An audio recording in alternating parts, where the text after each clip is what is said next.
Oh my gosh, it's our very first episode, you guys. Oh, thank you. Yay! Yay. Yay! Yay! Yes. Yes.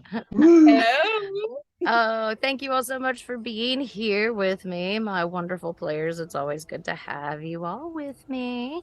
My name's Amy, to everybody who's tuning in. DM extraordinaire. We have been running this game. We have been running this game for a few months now, so we're already partly into the story. So if you haven't yet, you'll want to go back and listen to the prequel to find out what our adventurers have been up to until this point. So, with that being said, I would like to introduce you to my fantastic, incredibly talented group of characters. I'll start on my screen because we are playing on Zoom. Start at the top and work my way around. So let's go to Michael. If you'd like to tell me about your character, please. Hello, my name's Michael, and I am playing Omrick Garnsrud, a classic dwarf paladin type character. Yay! Omrick is, not that tall. He's under 5 feet, but pretty heavily built. Good solid 200 pounds, and that's before you put the armor on and the cloak of protection and all that good stuff. Omrick is a paladin of the Church of Ilmater, who is a god of suffering and forgiveness. And so Umric wears the symbol of that church, which is a pair of white hands bound in red cord. And as you will no doubt see, Umric takes his faith very seriously and brings a lot of that to the adventure. He is, for those who care about coloration, he is pale of skin and red of beard. For those who are so curious. Very nice. Rick, how did you get to be here in the Feywild with the Undeciders? So I found my way here through a slightly different path than the rest. I joined the party a little bit later after they had gone through the Witchlight Carnival. I have been dispatched on my first quest as a new paladin of the Church of Ilmater, and have been making my way through the wood here, trying to help understand what's going on and how we might be able to make things better. Excellent. Thank you, Michael. Yay. Yay! Yay. All right. Going around my screen, we'll go clockwise. Danielle, if you will tell us about your character, please. Yeah, I'm Danielle. I use they, them, and she, her pronouns, and I will talk to you about Echo, who uses they, them pronouns. Echo is a warforged created by dwarvish and elvish contingents in this beautiful blend of machinery and nature wood. They were created, their contingent was created during a war where the dwarves and elves united against an evil and charismatic sorcerer. Designation EXO was created as a scout to carry messages between dwarves and elves. They included written notes, objects, and voice recordings that were on small metal cylinders that could be played in EXO's chest cavity. EXO was designed to traverse the forest and plains while keeping their cargo safe. Over the years, the leaders of the two units, the elves and dwarves, kindled a personal relationship. And in addition to messages about the battle, more personal notes, gifts, love letters were sent along with EXO, who by that point was fondly known as Echo. Echo is new to the idea of having companions, so they are learning things every day. Excellent. We love Echo. Echo, tell me why you are with this crazy group of guys. Oh yeah, Echo found themselves at the carnival, and they were looking for the last message between the two leaders that were in love, because one of them had vanished, and it was Echo's duty to find them and deliver the message. Very good. Thank you very much, Danielle. Okay, let's keep moving on. Lucas, you're up. Hello. My name's Lucas. I am he, him are my pronouns, and I am playing a young lad named Indai, who is a tiefling rogue, and he's got dark skin with uh, lighter colors around where the creases of his skin would be. He's around 5'9", and has a very distinctive set of ears. They're floppy, like Goofy or Dumbo, if you like. And he he was a tiefling prince who was shunned from his royal home and family due to his deformity of his long floppy ears. And um, he also has a fairly goofy voice um, that he's not able to really control, and so he's a little bit of the uh, we Amy likes to call him the chaos goblins, the the the one that jumps in before he truly thinks everything out, and Love a chaos goblin. he's he's a wonderful person, and I can't wait for you to meet him. He's fantastic. What brings Indai into this crew? Um, well, he's kind of at a turning point in his life where he feels like he doesn't really belong with um, with the family that adopted him, um, and um, upon losing his amulet, which he's now discovered, he's found his wish song amulet. Um, but upon losing it, he ended up in the carnival, um, searching for it and searching for clues, and came across this party of other friends. Like-minded individuals while searching for something. Thank you, Lucas. Can't wait for you all to meet Indai as well. All right, let's keep going around. Uh, Victoria. Hello, hello. I am Victoria. I use she, they pronouns, and I am playing Ryrie Gristle, but please call her Ree, please. And Ree uses she, her pronouns. Ree is a tall, skinny, lanky, gangly half-elf wizard who really looks a lot more elven than half-elf, but she is half-elf. She is 6 foot tall, but really looks a lot more like 5'10", 5'11", because she has a habit of slouching over the years to come down to other people's levels. And yeah, she has slightly pointed ears that are always hidden behind her long black hair tied up in like a messy half up half down thing. And she has round little golden glasses. Ree is a wizard's wizard. She loves books. She loves magic. She loves cool things. And she hates danger. um, she grew up with her mother in a small town, just her and her mom, but she learned magic through her mentor, her neighbor, who she spent a lot of time with while her mother was working, and lived there for quite a while until her mentor disappeared, not to be found, and Ree herself went off to study magic at a fancy wizarding school. Yeah. Yes, she did at the Quartermain Academy. Mhm. It's a Oh, very, very prestigious school. Yeah, be proud of absolutely. yourself. As she should be. Thank you, Victoria. What brings you here to meet Of up with course. these compatriots?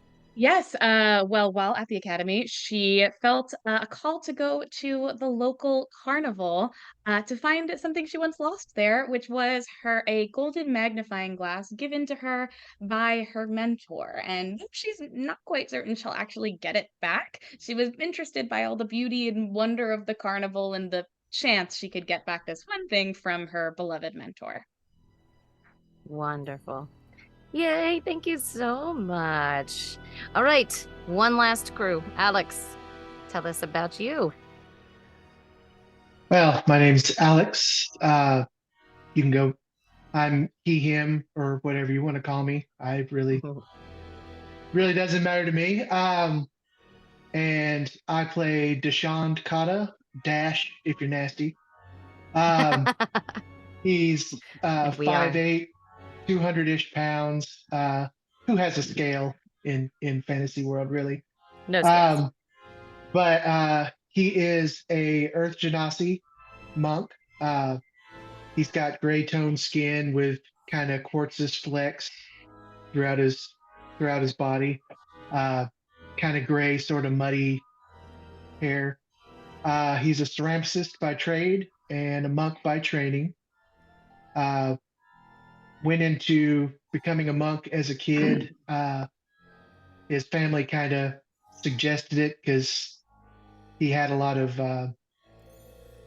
started off as just kind of childish mania, the typical childhood scramble brains. And then later on, after some bad stuff in his life, anger and depression started kicking in. And so the monk training really kind of helped mute a lot of those emotions down, make them a little more easy to process. Also made him a little bit muted. So he's not the most talkative person all the time, but hopefully he will flourish a little more within this group of wild and crazy people. That's okay. Strong and silent. Yeah. And usually things are happening in his mind a mile a minute, which also results in the fact that he has a penchant for dumb shit occasionally too. Don't we all? So we'll see how that goes. I think he and Indai may be causing some ruckus here and there for the squad. Ruckus. We all love a ruckus. Thank you, Alex. What brought you here to the Witchlight Carnival to meet this strange pairing of people?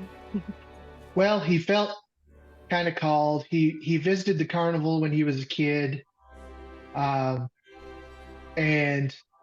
on the day that his sister passed away, he had, from a long illness, but he had made her what was his first sculpture in training, his first non-pot or plate, his first thing of pure creativity, and he made it for his sister while she was sick, and went to the carnival and got distracted and hung around, and then managed to lose that doll that he had made.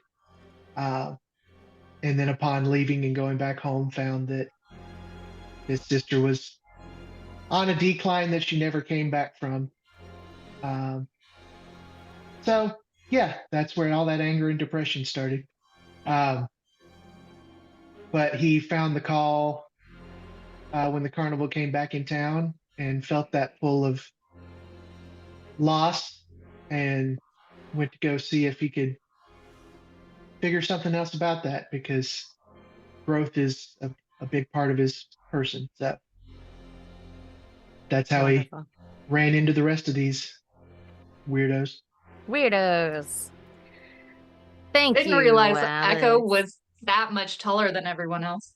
Yes, Echo is considerably taller.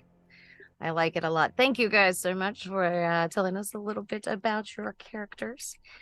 So, with introductions out of the way, let's go ahead and jump into tonight's session. Oh, All right. So Oh.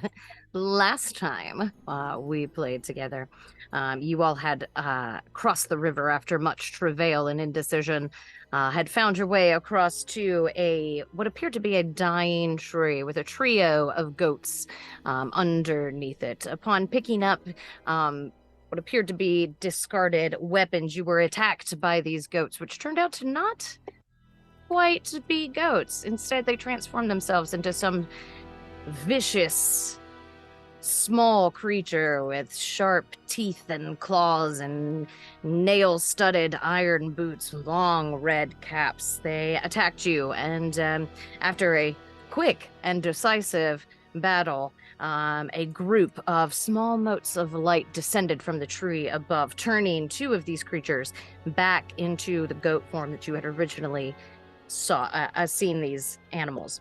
The little motes of light implored you to get these creatures away from their home as quickly and as far as possible before the spell wore back off, which you were more than happy to do, dragging them as far away as you could possibly get them. You did return to the tree and learn some info about the current domain that you're in, Thither, and the home of the hag that controls this realm, Granny Nightshade, which is called Loom Lurch, in a gigantic fallen hollow tree. You eventually left the tree behind and traveled until you came upon a large pool of water with what appeared to be a small island in the middle of it. Approaching it, you were turned away, almost seemed to bounce off some sort of invisible barrier. And going over the information given to you about this pool by Nib, who had told you of the pool's denizen, Lamorna, the unicorn, and with some surprising ingenuity, you each, well, it started with Indai summoning his horse, fashioning a fake horn from a twig on the ground, strapping it to the head of the horse and sending them through the barrier, and he was allowed to pass. So the rest of you each quickly formed your own little stick horn and pushed your way through the barrier to the wayward pool. Indai, Dash, and Omrick made their way to the small island in the center of the pool, while Ree, Echo, and your lovely pet owlbear, Juniper, waited on the shores of the pool. There they lit the brazier that was there, summoning Lamorna to the shores of the lake. She told you about some of the magic that was used to imprison Zybilna and her cohorts in Zybilna's home, the Palace of Heart's Desire.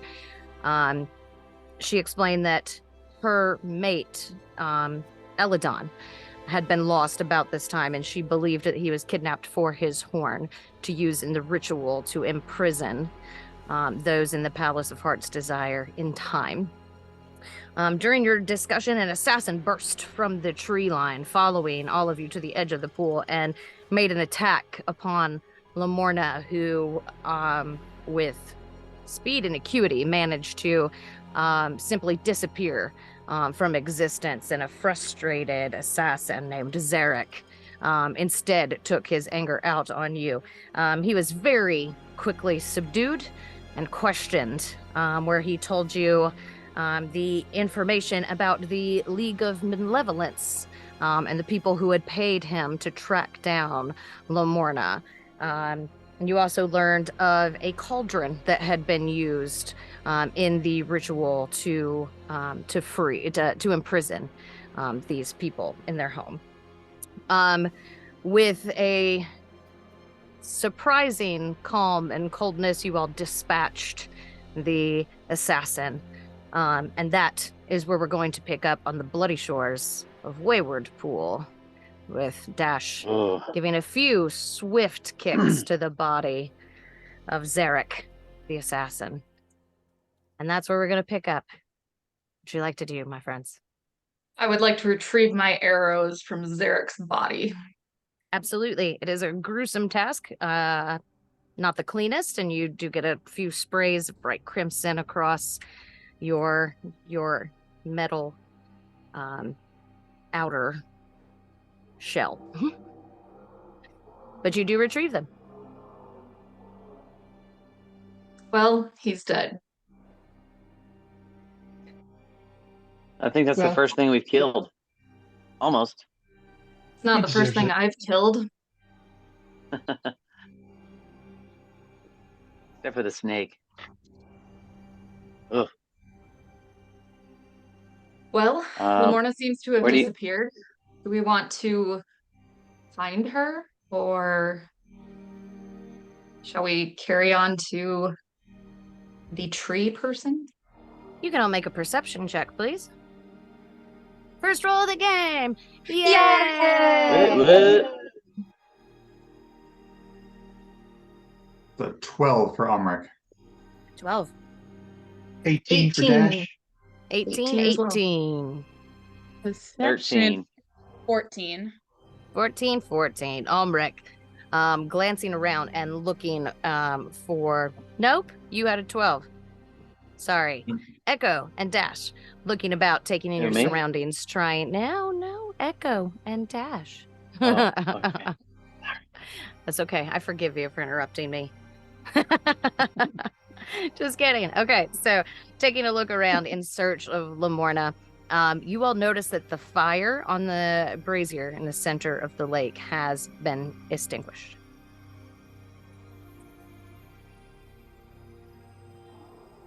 Hey guys, the fire on the lake has been extinguished. Hey guys, the Should we fire on the light it lake has again? been extinguished. Look at that. Should we light it up again? Maybe Lamorna will come back. That would Well- mean we could use the boat again. I know some people are fans of the boat. Yes, let's get that. Victor, Ree's already pulling it out of the bag. You're like reaching for the bag to get it out.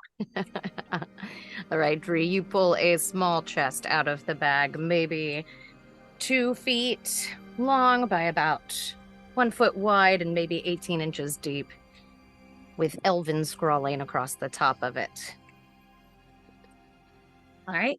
And I know that it is more practical to use smaller size, so that is what we will do. But just know, I want to use the big one.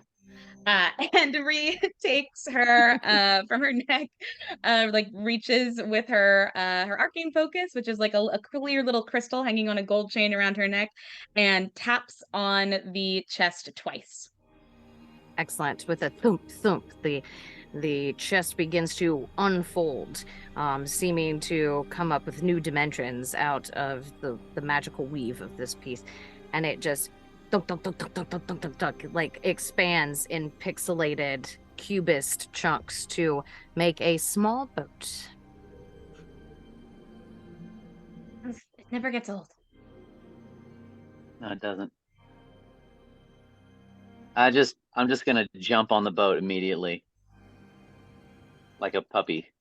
It wobbles a little bit in the water, send ripples across the surface. Will this fit us all? I'm standing apart from the rest of the group saying prayers over the body of Zarek, so probably not rushing to get in the boat. The Yeah, rest of the 4 of you could probably fit into it nicely, but you are not going to be able to get Juniper on it, of course. But Dash would just as likely swim. He's doesn't really care if we need space. He can always just swim. I will follow, Yeah, I'll get and on the I boat. get in the boat. Okay. You all make your Omrick, various will ways. you stay with Juniper? Yes, and if Lamorna arrives here like she did last time on this side of the water, I will greet her and ask her to wait for the rest of the group to return. Excellent. You all make your various ways across to this small island, this big rock outcropping in the middle of this pool, and one by one clamber your way up to the top of it, where a flame is put into the brazier. And after maybe a minute, just in time for you to think that maybe this isn't going to work this time. The shade of Lamorna appears on the shore near Omrick. But this time, instead of glancing at you calmly and with a tilt of her head, she almost seems to startle and seems to look around her in a panic very quickly before taking in the sight of the assassin on the ground in front of you, Omrick, and stilling herself and just kind of bowing her head to you.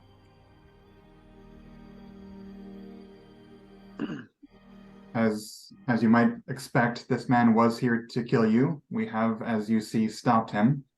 I suspect my compatriots would have more questions for you once they make their way back across the water. For myself, No, please go ahead. For myself, I'm wondering if this man is familiar to you, or if you have heard of any of the people he's mentioned, Zargash, Kellic, the League of Malevolence. Is any of that familiar?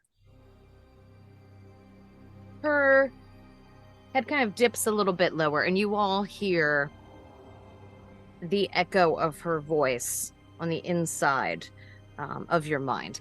And it speaks to you, and she says, I am so grateful that you ended this threat to me.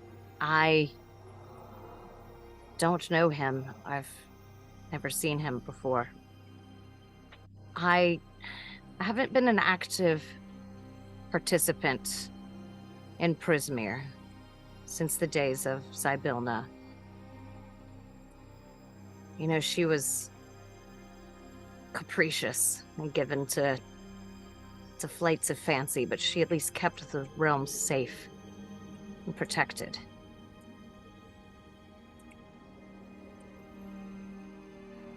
I don't know these people, but I can guess why they were here. To repeat the ritual.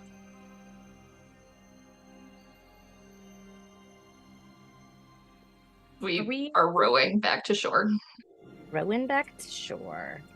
It doesn't Very take you a quickly. whole long time to get back. It's, you know, maybe 200 feet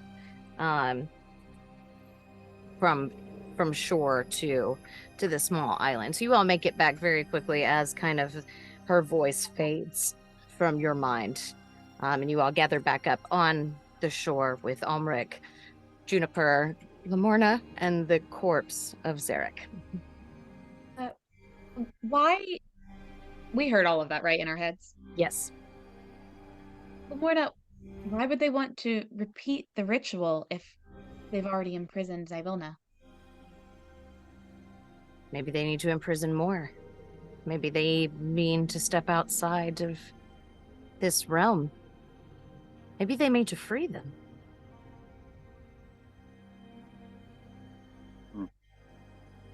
Sure, I don't know.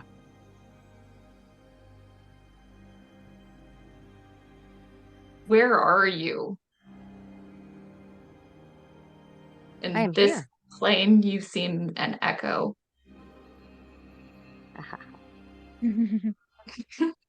This is my home. This is where I always am. It's not safe out there, but I can be Clearly. safe here.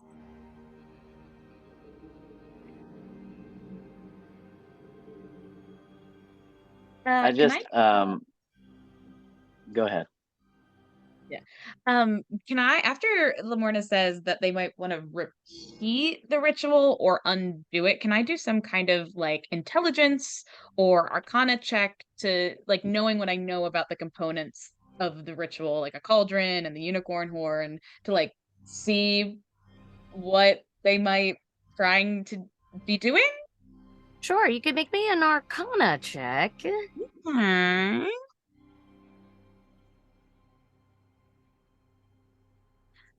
Okay, let's go. I'm good at this. 18. 18, not too shabby. So you have read of rites to kind of freeze time. It's not necessarily imprisoning people. It is really just stopping the flow of time to where they cannot progress forward. You know that major artifacts from the days of the cataclysm have to be used in order to achieve something quite this large. You've read about them. You have never read about anybody employing them. And you wouldn't even know where to begin to get a hold of an artifact that's that powerful. You know it's been attempted. It has failed. You have never read of anybody successfully accomplishing this kind of dark magic. But a unicorn horn might be the kind of major artifact that could work. They are very, very powerful magical creatures, and there are very few of them left. They tend to lock themselves away from a lot from most other creatures because they are aware of the danger that they are constantly in. They're intelligent creatures. So they tend to be exceptionally private, and something like that, like a piece from a unicorn, would be quite mighty, but the act of slaying such a creature is what turns the magic in a darker direction. Gotcha. I will relay all of that to my companions. Specifically the part about like stopping time, the unicorn horn, and the act of that killing it turns that it darker. And I'll also say perhaps the magic is fading. Ibelda has been gone quite a lot of time, and they need to repeat the ritual or bolster it in some way to keep her unlocked, to keep her locked up or frozen, as it would be. I think after listening to relay all that information, I think that I just kind of half cross-eyed, just like shake off whatever was said and just go over and like pet my horse and hang out with him. Just Excellent. Not understanding. Maybe not in your wheelhouse. But you right. Understand magic, powerful, dark. Yeah. Magic bad. Not all magic bad. Killing a unicorn this bad. Magic bad. Yeah. But that's kind of, which is funny because Indai has pretty decent arcana stats, but he uses it. Yeah. Still magic bad. For now. As you are kind of wrapping up the conversation, Lamorna doesn't really turn to any of you in particular, but you all hear the echo of the whisper of her voice saying, I thank each of you for being here at exactly the right moment. I don't really have much to offer you, but you're welcome to rest here for the night. It's safe.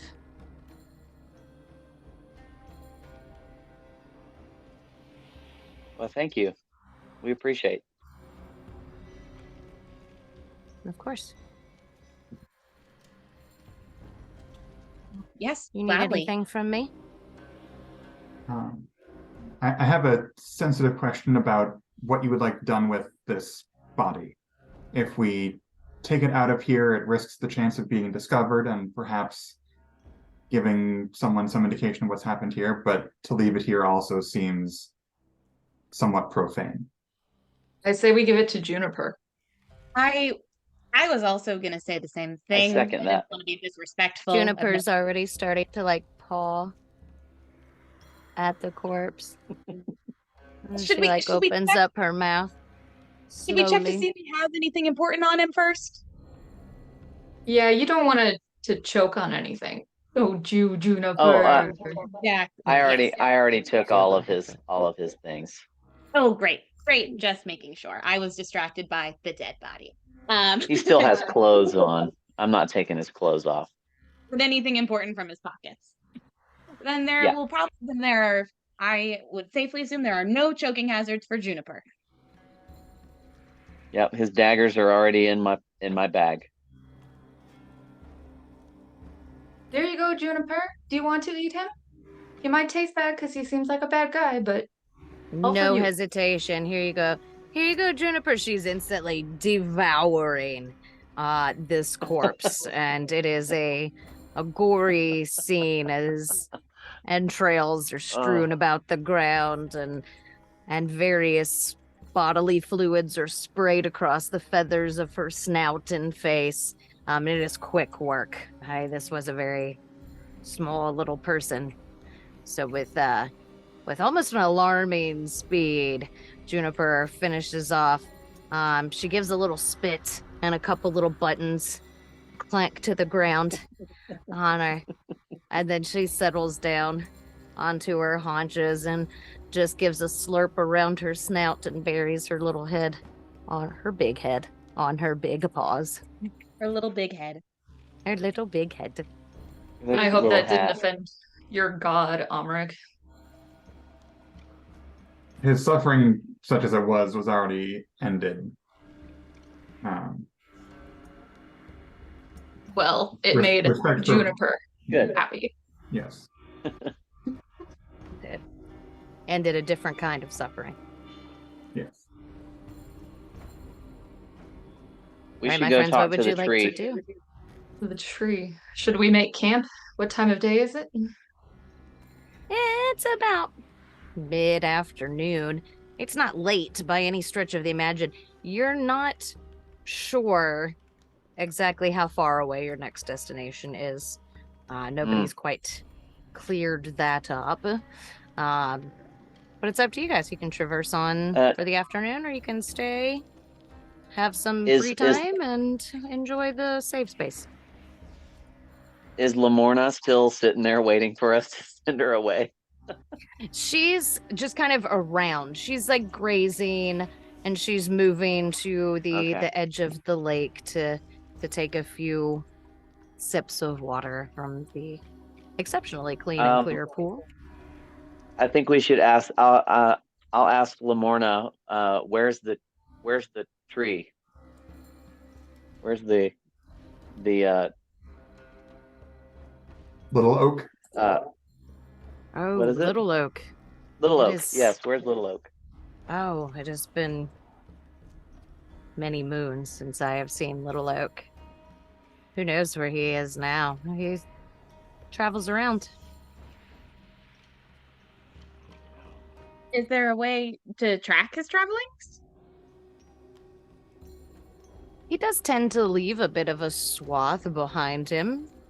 It's a very large tree that tends to take up a lot of space. But I don't know if he still wanders or if he settled down anywhere. Truly don't know. I've been here a long time. We do assume he's with Will of the Feywild. Yep. And I think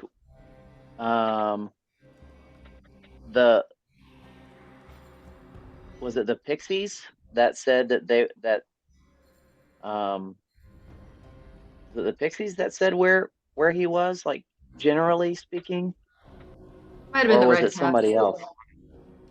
Oh, the I think little red cap goats. We pressured that out of them. Yeah. We I have, think we have we a general should- direction. We could perhaps have someone take the skies on Juniper and see if perhaps they can see that sort of wake in the woods that Lamorna mentioned, perhaps to give us some bearing for the future.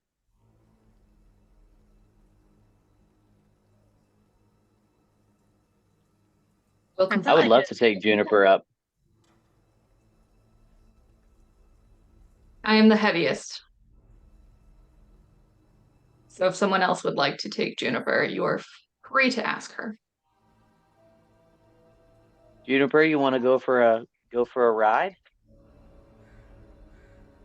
Juniper is very much lazing on the ground with her eyes like halfway closed. And she kind of looks up at you and just gives a little and her like lips go all fluttery before she plops back down on the ground. Echo's gonna sit next to Juniper and just give her some gentle scritches. She slightly leans into them, but she is very sated and quite happy with her current location. Well, I think that might be our answer for now. We could We're flying. for flying, yes, we could rest here and then fly when Juniper's ready. Does anyone need their health replenished? I'm I'm full. not poorly. I'm pretty Yeah, sure I'm full. I'm Yeah, not missing that was- anything. Not missing That anything was that a you and short me, rest Omrick. can't. A little time in meditation, and I'll be right as rain. All right. The undeciders. What would you like to do? What is I'm the gonna need you mission? to decide. I think Oh, that I'm just gonna get right back up on my horse and just like mount him and start pacing with the horse around the rest of the crew. Just like I'm sure that's not annoying at all. like, come on, No, guys. Dash is just sitting crisscross applesauce, like one eyebrow just twitching every time he gets close. Echo playing with the feathers, the fletching on one of their arrows, just glaring. Should I are go we- scout? Should I scout ahead? Don't wake Juniper up, but yes, go. Be careful. Okay, I'm gonna go scout Take your ahead. sending stone. Okay, all right, I've got it. So I'm gonna head like northwest from here, and just scout ahead a little ways. How far is a little ways? I'll say like a 10-minute ride. Like a 10-minute ride? Yeah. Okay. Maybe not full All gallop, right. but just Cool. easy, but yeah, Okay. 10 minutes. You take off into the woods, feeling the magic wash over you as you break through the barrier that seems to protect Wayward Pool. And you move to the northwest. You ride for about 10 minutes, and it seems to be kind of almost unbroken forest. When you reach kind of the end of your predetermined ride, you can see kind of the slanted sun coming through the trees, and it seems to reflect off some sort of body of water. You can see it sparkle in the fading sunlight ahead of you. You're not quite sure if it's 10 more minutes. You're not quite sure if it's 10 more miles, but you can just barely see the sun glinting off of some sort of body of water. You do, kind of as you're bringing up your horse to decide if you're going to turn back towards Wayward Pool, you hear a low melody coming through the forest to your north. And you're quite familiar now with random things singing in the woods. However, this sounds different. It sounds more discordant, more disharmonious. You can hear the theme of the music, but something about it is just off. Have I heard it before? Make a history check or an insight check. I'll give you either one of those. Okay. I'm going to open another beer. Oh, definitely history. Okay. White Claw sponsor us. 22. 22. So it sounds vaguely similar. And the memory of the worst case of hiccups you've ever had flits through your mind. And it sounds similar, but wrong. It sounds like it's being played in a minor key. Okay. I think that's enough for me to go back to the group and head my way back to let them know. Have you left the stick horn upon your horse? Say that again. Have you left the stick horn on your horse? Have you taken it off by now? Oh. I think I've taken it off. I think I have taken it off. Okay. For sure. You make your way back to Wayward Pool in kind of the fading twilight time. And just when you're approaching and you can see the group ahead of you and you can see the water fading to an inky blackness, you come riding in, and with zero hesitation, your horse boom, seems to bounce off of an invisible barrier. You can make an animal handling check. No, let's make a dexterity saving throw. Ooh, dex save.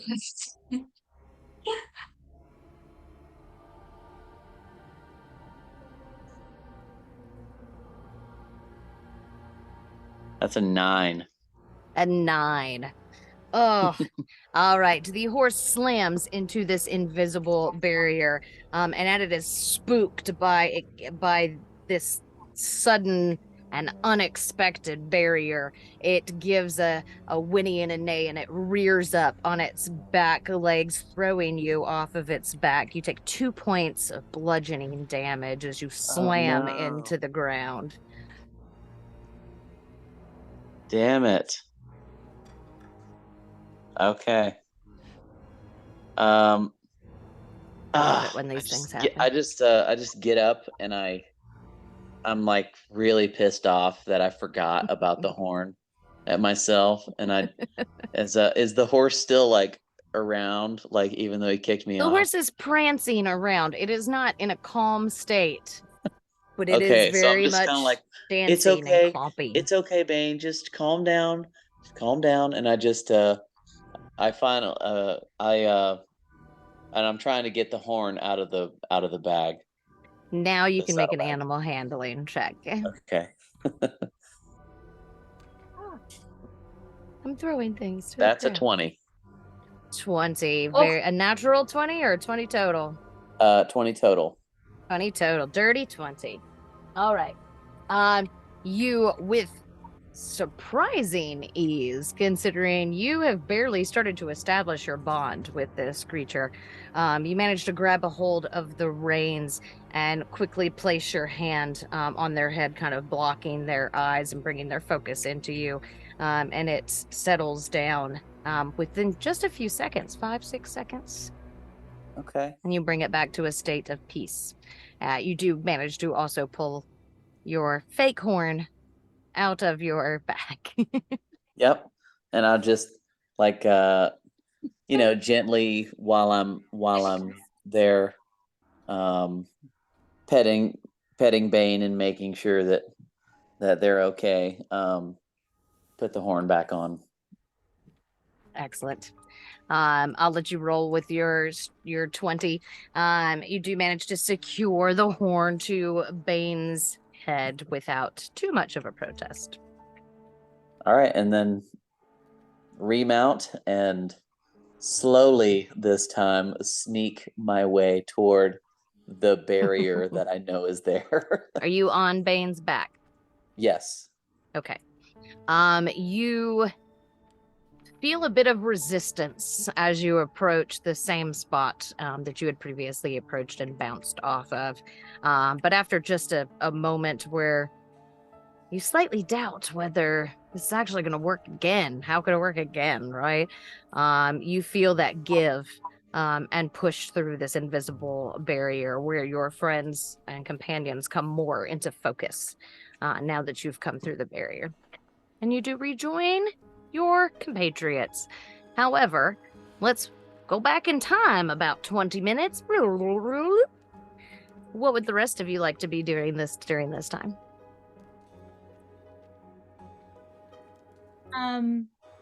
Can this count as a short rest, and can I do my arcane recovery? Can't quite do a short rest yet. With you guys talking, debating. Yeah, all right. I'll give you a short rest. Okay. Yay! Make a persuasion check. I'm just kidding. What are Victoria's personal stats? Yay. Yay, I'll do that. I'll recover my 2 to the just first level spell slots, Hooray. And I would also like to look in the big book of bad blood, which I do still have on me, and look for anything related to the ritual that they were talking that Lamorna was talking about. See if I can find anything else on it. 1 minute, please, while I find my sources. Mm-hmm. No, shut up. Why are you doing that to me? I will edit this out in post. Oh, come on. It never happened. I know. It's like trying to find it. Okay.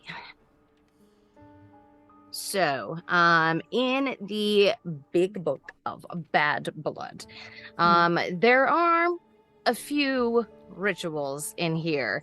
Rituals that you have heard of, but definitely something that you would never attempt. A lot of it tends to deal with curses, hexes. It has to do with mind and body control of another person.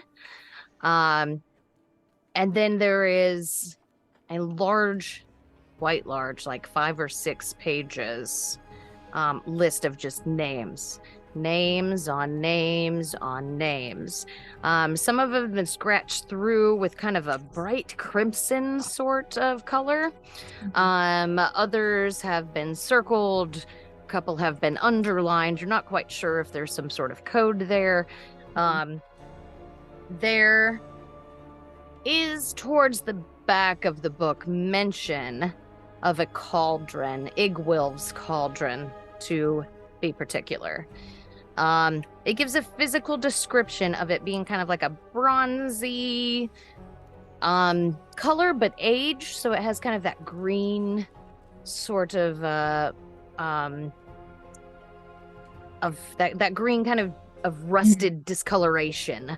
I'm trying to find my words. Like oxidized. There we go.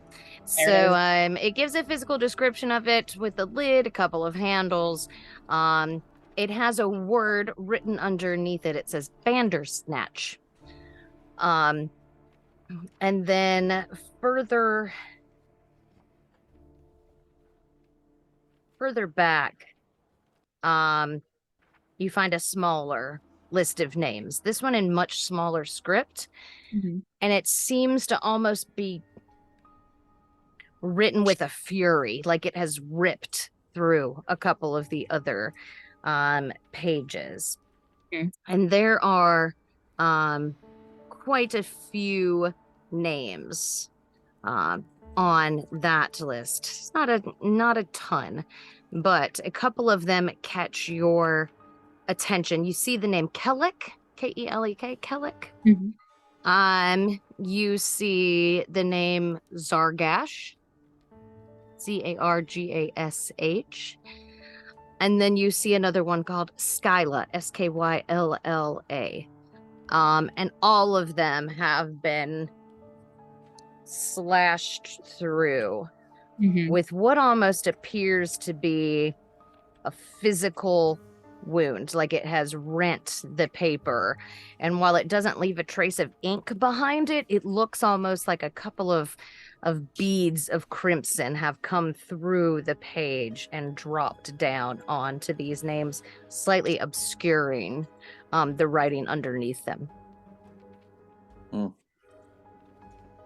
right. Cool. Kellick, Zargash, they were the Kellick and Zargash at least were the names that Lamorna mentioned to or Zarek mentioned to us about the League of Malevolence, right? Malevolence. Yep. All right. Well, great. When I find that, I sit up from just the worst sitting position you could ever see. Just like slump, so absolutely slouched, like one hand. It's like the book is up on my knee. I have a pen out. Terrible, terrible posture. And I say, I found the names of the League of Malevolence in this book. Do you think that means something? It looks like they were Not there. angrily written, I would say. And I'll show them to whoever was interested in seeing them. While Is you're this our searching mission the now? book, would any of the rest of you like to do anything as Victoria pores over this tome? Victoria pours over this tome. I keep doing it too. I don't know Apologies. why. I'll get it. I'm just Echo, and we're just flicking off pieces of dead body. Maybe go over to the lake and like wash off some of that blood. But no, otherwise just paying attention to Juniper and her adorable little nap. Juniper is very engrossed in her adorable little nap. Meanwhile, oh, go ahead. What you got, Michael? Omrick? So I'm busting out not just my incense, but my sensor, the thing you can put the incense in and have it on chain. And so I'm going to do a slow circle around the spot where we killed Zarek, being very pensive and withdrawn, reflecting on this, since this is the first time that we as a group have killed someone, and in an admittedly complicated situation, right? He had come here to cause pain in his own right, to hurt Lamorna. He seemed unrepentant about it. He wasn't being coerced. He was doing this for money. He had done this before. He would do this again. This is someone who was not exactly someone who we're going to like have a 5-minute conversation and talk into changing the way that he approached his life. And he's still someone who we then killed, despite having subdued him to the point where, you know, we'd been able to talk with him, but, you know, we didn't bind him well enough. And even if we had, it's not clear that would have, like, how long he would have stayed bound. We couldn't, like, kept dragging him with us, but just constantly ruminating on the way that we handled it, trying to figure out, could we have handled this in a way that didn't involve this guy having to die at our hands, while still continuing in our our overall quest. So these are the thoughts that are cycling over and over in Omrick's head as he walks in circles over and over slowly, where we killed Zarek, until he hears Ree getting excited and then looks up and again quietly, pensively makes his way over, but he's not going to be the first one to talk. And Dash. Yeah, Dash just was spending, after he came out of his meditation, he was just watching Omrick do his thing, and I don't know, I feel like he probably is trying to get a sense of Omrick's motivation just as a curiosity, because he did not grow up in any kind of religious environment, really. I mean, if you want to count the monastery, as being a spiritual place, but not religious. And so he's kind of just trying to just figure out what his deal is. Like, he really likes him and has enjoyed his company, but he just doesn't understand what makes him tick. And he's not smart enough of a person to just like go up and ask him about it.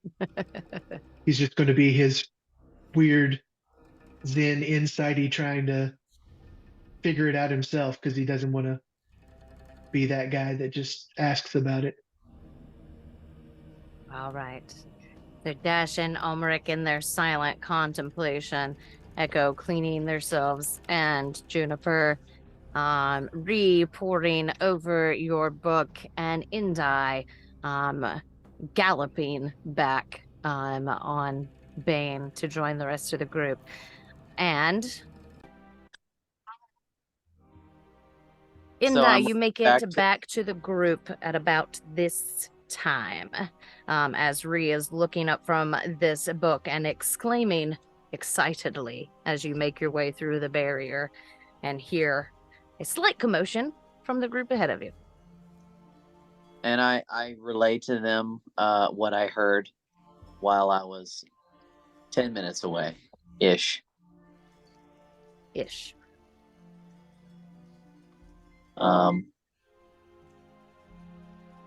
So what do you think, guys? Did you eat any mushrooms? I ate no mushrooms. I swear this time I did not eat any mushrooms. I saw some, but I didn't eat any. Echo kind of squinting. Okay. He's not hiccuping currently. There was music before, right? I remember when we were sleeping and we had just found Juniper, I feel like I recall hearing some kind of music. Or I might be wrong. Well, I know that my hiccups had like a melody, and it seemed like that, except it was a little off, a little different. But it felt like that. Oh.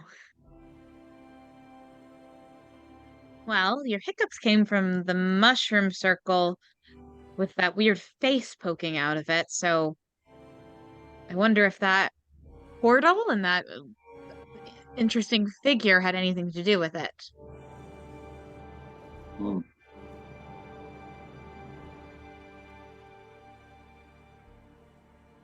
Okay.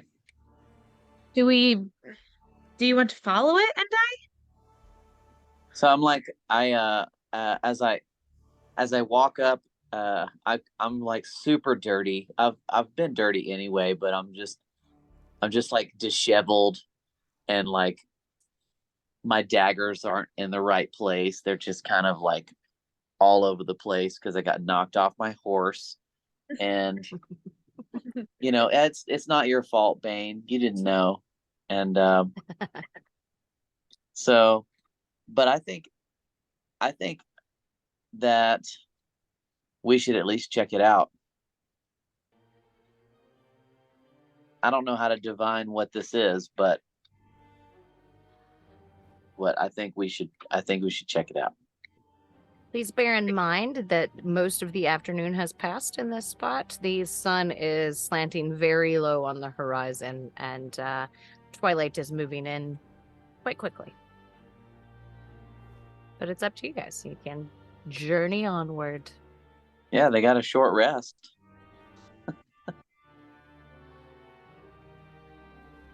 Well, given that you felt drawn to it, that usually means trouble.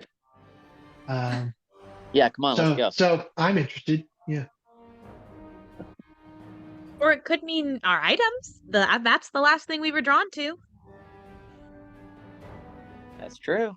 But I agree. I'll gladly investigate the music. I will follow. Which raises an interesting point, kid. Omrick and I have a little check-in on if we felt any shift in our pulls. Mm-hmm. So judging by the last area that you were in, the last domain, Thither, which was run by Scabatha. No, that's not right. Yes? I've Bavlorna? lost my notes. Bavlorna. Bavlorna. Blight Straw. You had been in her domain of Thither. And speaking with Indai to try and discern kind of the emotion that he felt in that domain, he instantly knew that it was somewhere around in this domain. He did not feel a pull to it until you all were in very close vicinity of it. Omrick and Dash, you know that it's here somewhere. You feel it with every ounce of your being. You know that it is here, and you have to find it. However, you have not felt the immediacy that Indai seemed to feel. It's like as soon as he knew that it was somewhere nearby, it was almost an undeterred thought. It was foremost in his mind and pretty much the only thing that he could think of. You all have not had that kind of cloud in judgment yet. While you know that whatever it is that went missing previously is somewhere here, it has not become all-consuming and all-encompassing to the point of destruction. So you get the vague idea that maybe it's not in the immediate area around you.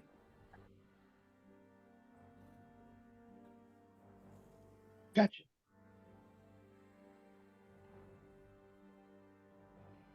Come on, And guys. We let gotta us go. sally forth to danger or, I know it's adventure. dark. But we all have dark vision. So we should go. We should do this. Except Dash. No, my Dash? fancy item that I got gave me dark vision. Oh, that's right. Yay! Dark. We should use Everyone it. has dark vision. All right, let's go. Please bear in mind also that if you will look at the description of your dark vision, it is dark vision up to 60 feet. Mm-hmm. Yep. Still not as good as the natural ones, but it's better than nothing. Pretty much as good as the natural ones. Yeah, that's mine too. Yeah, that's how far I can see. Yep. And I need glasses to just see that naturally, so we're about the same. Do Juniper and Bane have dark vision? Oh. That is a good question. Oh, Juniper's would. an owl bear. I would think that Bane would not. Dun, dun, dun, dun. Instinct suggests that, yeah, people are right that it's Juniper, yes. Juniper. Bane, no. Yes. No. Juniper does have dark vision. Yeah, Nah. that's what I figured. Anything owl-ish. Keen senses as well. Hmm. I suggest you that lead means Bane to me instead that of ride Bane. do what? I suggest you lead Bane instead of ride Bane. Oh yes. Well, that means to me that I should not be in front. If I'm mounted to Bane, I should not be in front. However, will you are the lead. one who has made this journey previously. That's true. Which direction? Northwest. It does trigger the deep spiritual question of, do summoned horses poop? Because we also don't want to be in that line. That is Yeah, has the he pooped great yet? question. You've not noticed him poop yet. Yeah.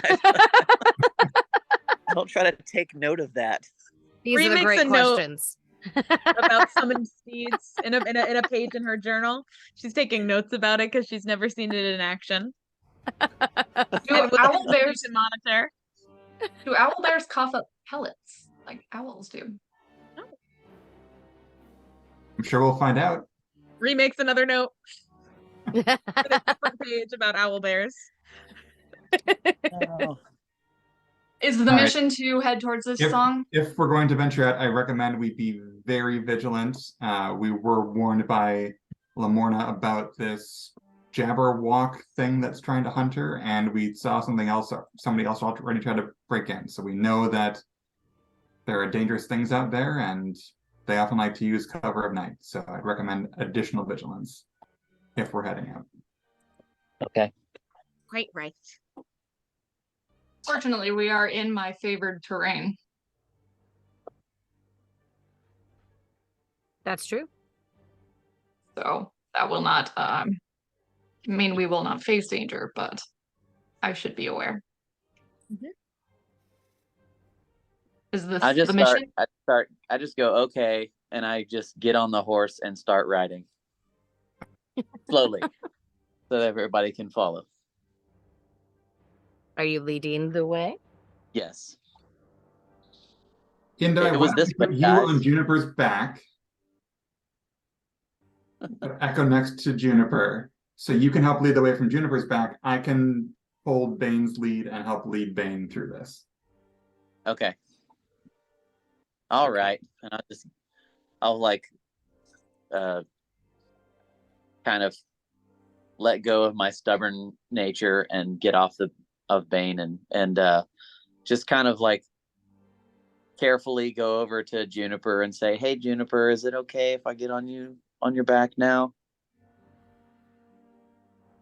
Okay, so I'm confused. Are you on Bane or are you on Juniper? Well, after Omrick offered to take a hold of Bane, yes. since Juniper can see better in the dark, I will get up on Juniper, if she lets me. Has anybody else? Well, I guess I should say Echo. Have you previously mounted Juniper? I believe. Well, I definitely have. I also think Indai has. Yeah, I have.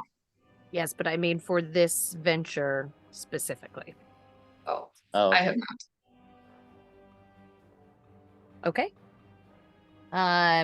You all rouse a very sleepy Juniper who grumpily gives a shake of her head and pushes herself up to her enormous paws. Indai, you approach and she takes a look over at Echo first and looks back at you and then drops her shoulder to you. All right. I hop on and then I go and can anybody use the vermin hat? Yeah. All right, so I think I'll Juniper. use the vermin hat to give her a little treat. Okay. Roll a d6 for me. Yay. Yeah. I'm getting there. That's okay. That's a 2. A 2. God damn it. Let me pull it up. Okay, a 2. You were actually surprised this time, as previously it's been a little rodent that has clawed its way out of this this hat. But you hear kind of a croak from deep inside of it, before a frog just leaps onto the brim of it. And you see its little googly eyes rolling around in its head as it takes in its surroundings before Juniper's jaws just snap down upon it, and with a loud crunch and one chew, the frog is no longer. Don't worry, Juniper. It tastes like chicken. And we Just really gives you could a have little used headbutt. we really could have used her help in Bavlorna's place. You're not wrong. Okay, Who is let's wrap. helming this way through the woods to Indai's previous location?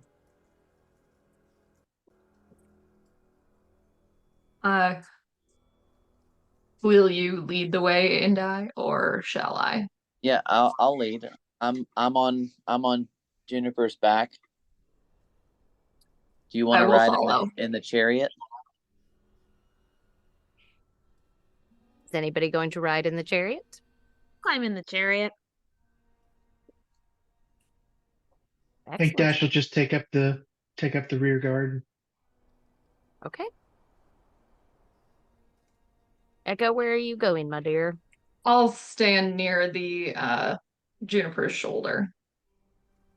Excellent. Not Ryu, you entirely get trusting this. Indai. Ryu, you As you get this entire comfortable chariot all to yourself. You get to sprawl out on the bench. That's back in there. It's quite comfy, shockingly. Very nice. All right, Indai, if you will make me a survival check, please, to follow your previous path through this forest.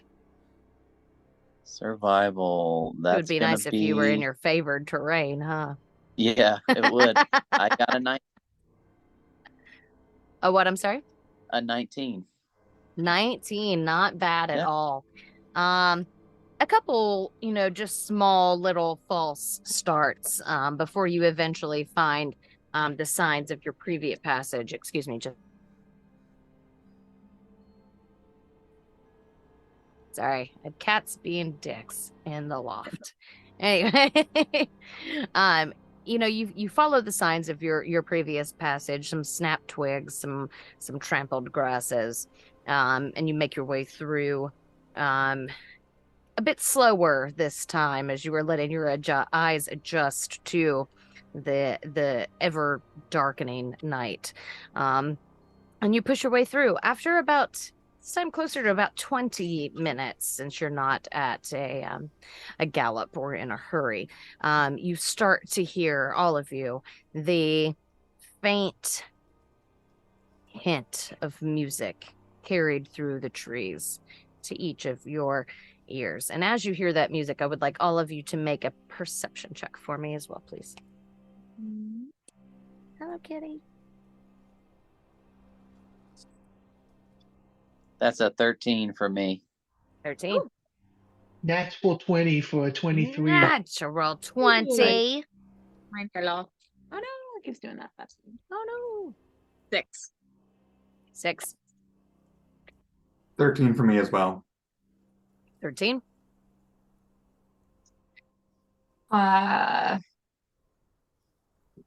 17. 17. Dash. Favorite terrain. You're very nice. Still not quite enough, unfortunately. Dash, as you are moving through the space, bringing up the rear guard, and you notice your companions in front of you, all of their heads are kind of slowly turning to the sound of this discordant melody wafting on the breeze to you, but your attention is caught by another sound from somewhere above you. You hear kind of a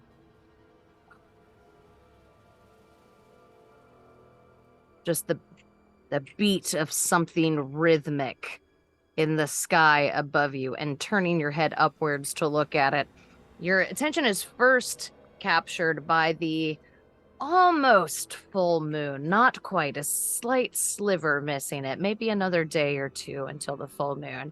But as you were looking up, the light of the moon glaring down on you is darkened for just a moment before it returns back to its brightness, and you can again hear this sound moving away from you. Does it sound the same as the wings of the creature that we heard when we were following the wolves away from our initial after we met Juniper? Sure, you can make a nature check.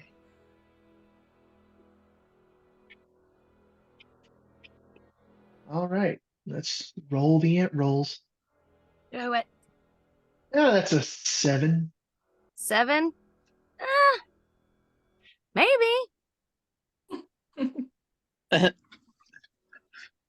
But as I saw the shadow, was it going across our path or was it going in a relative direction that we were going?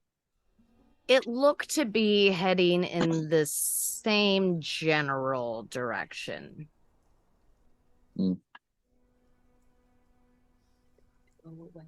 Then I would let the guys know, hey, there was I know the music is going, but there was just something that flew over our head, kind of going in the same direction of us.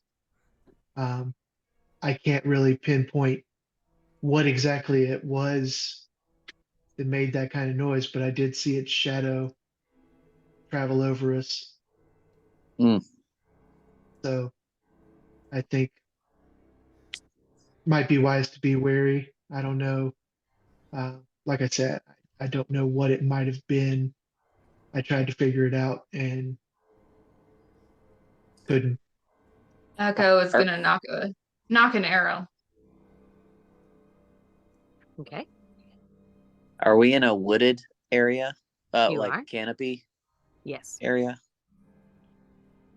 Yes? Yes. Okay.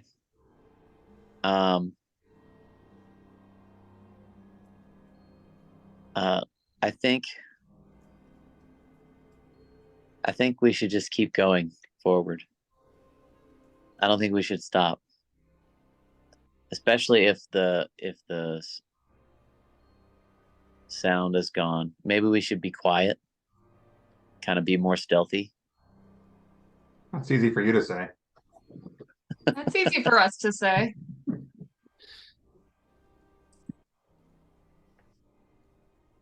Right, are we going to continue on our path towards the music? In a stealthy way. In a stealthy right. way. Before we gotta be advance real quiet. much further, if we are going forward, I'd like to do what I can to help at least a couple folks. So I would like to, if we've got the time for it, cast 2 spells, both protection from evil and good. I think just going with the folks who are nearest me, 1 on Dash, 1 on Ree. Thank you. Okay. Protection I from didn't. good and evil. Thank you, sir. Thank Which includes protection against Fae. And that seems like a generally good protection to have in this part of everything. That's true. Nice.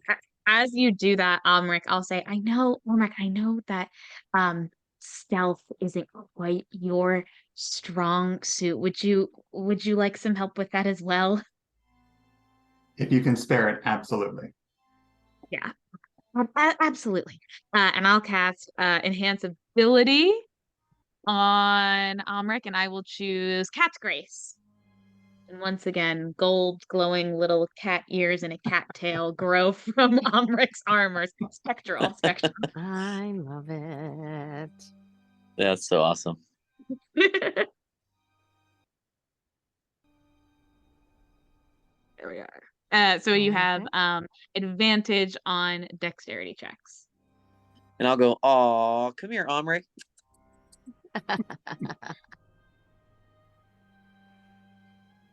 Now we have three animal friends. So many animals. All right, you all continue to push your way through the canopied tree line above you. I would like you all to make stealth checks, please. Give me stealth. Stealth. Take the stealth. Do we get anything because we're with Echo? Ooh.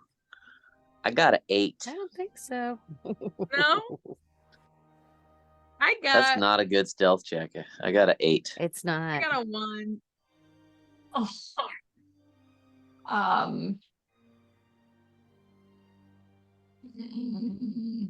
I do have advantage on sound-based stealth checks, if that's Very nice. anything to you. Of course it does. 11. 11. Yeah. I mean, if there's any rocky area around, I could, help us out. Fortunately not. My advantage is only when I'm alone. Ah. No, not my advantage, but like my stealthily at a normal pace is only when I'm by myself. But yes, I got 16. 16. Almeric, what was yours? And the advantage from Cat's Grace cancels out the disadvantage that I would normally have, right? Nice, yes. So then I've got a straight 15. roll. 15. All right. You all are making your way through the forest, following this melody that is reaching your ears. And ahead of you, the canopy seems to open, maybe 20 or 30 feet to a clearing that's filled with this moonlight. And there is a very familiar ring of mushrooms, except they're more gray and wilted and kind of bruised at the edges. There is a song that is emanating from them, and it is a familiar song, but it is very disharmonious, and it feels almost slightly uneasy, like it's played in a ninth. For my fellow music nerds.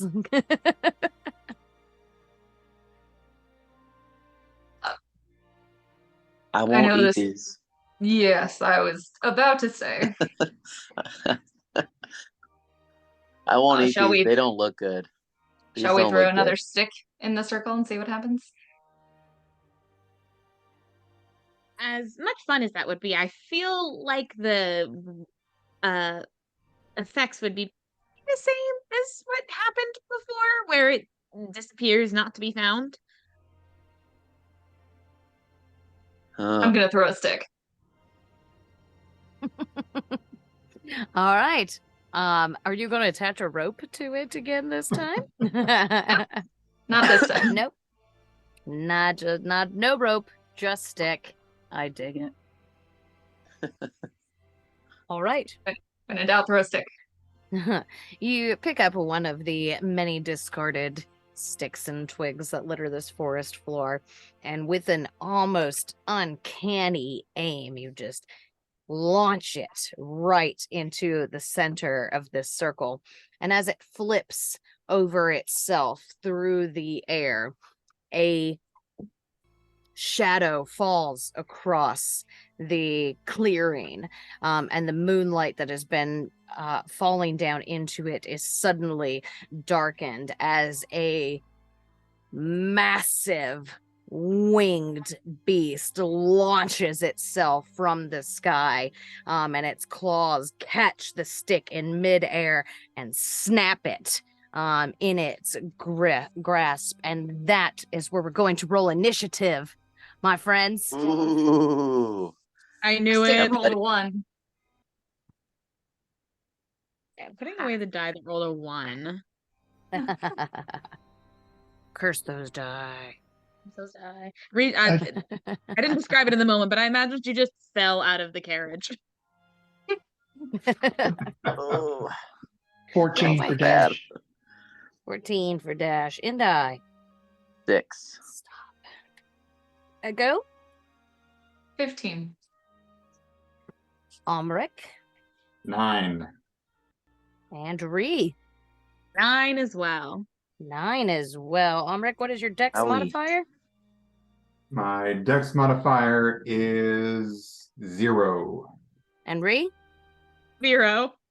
Oh my god. Rollies. I'll just roll a d20. Straight d20. So 15. 14. All right.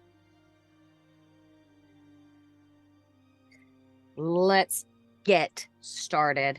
Echo, you are at the top of the round. Dash, you'll be next. Can I see this Some thing, battles. or is it just darkness? Oh, absolutely. It is massive. It is encompassing this. It is within. You can't quite make out its entire form as it kind of extends beyond the edges of your dark vision, but you can see the gleam of eyes and teeth and claw in front of you. Right. I am going to loose that arrow that I had knocked already. Excellent. Roll to hit. Ah, I'm losing dice. 16. A 16 does not hit as it slams into the hide of this creature and bounces off harmlessly. Anything else for you, Echo? I want to kind of try to push Juniper, who should be standing near me, like back towards the tree line. Okay. And you have control of Juniper as well. Would you like Juniper to do anything? Do I, or does Indai? Well, I gave you kind of Oh, control right. of Juniper. I gave you her What would stats and Juniper everything. do? WWJD. What would Juniper do? Still WWJD. Nice.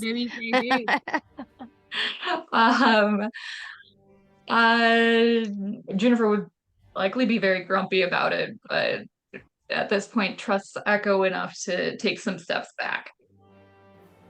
Yes, she does. All right. Anything else for you, Echo? No. Dash, you are up.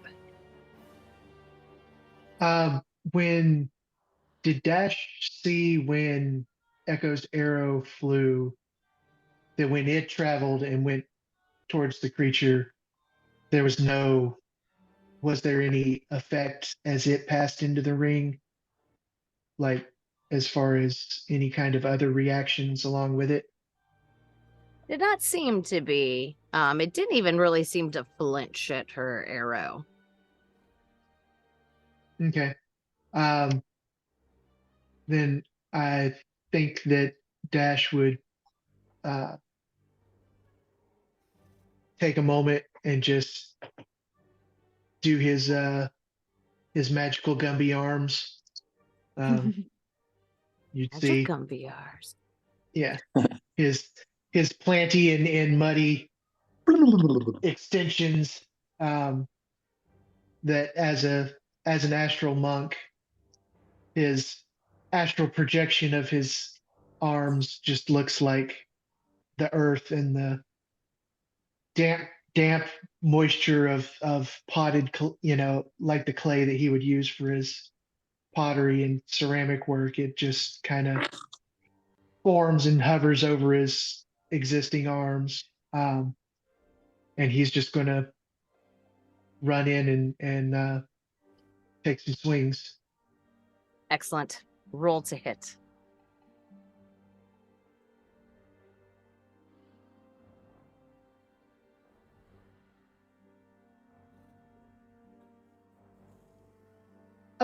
Natural 20. Natural 20. I'm sure you know the rules, and I'm sure most listeners know the rules, but for newbies that we enjoy bringing into the game, so we want you to learn as much as possible, natural 20 allows you to double all of your rolled dice before your modifiers are added. So Dash, double your dice, my friend. All right, a big old muddy fist to his face, which unfortunately, being a Can't low quite level reach his monk, face. is well, I do have 10-foot Close enough. reach with, so if it's out of reach, then that's still Still a little he's out of reach. whew.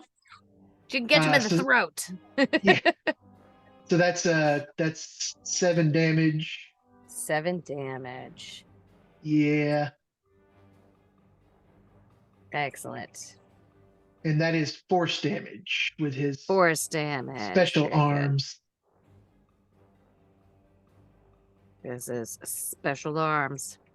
Yes. Excellent. And he used his bonus action to go goopy, so that's going to be all he can do. Excellent. Go goopy. All right. My turn. Okay, so Dash, you are directly in its reach. So it is going to flap its wings and rise up into the air before its tail whips around and tries to catch you in the side. What is that? A 28 to hit. Yeah, that'll do it. Oh, you lucked out though. I just realized that's a percentile die as well. 10, 12, 13, 14, 15.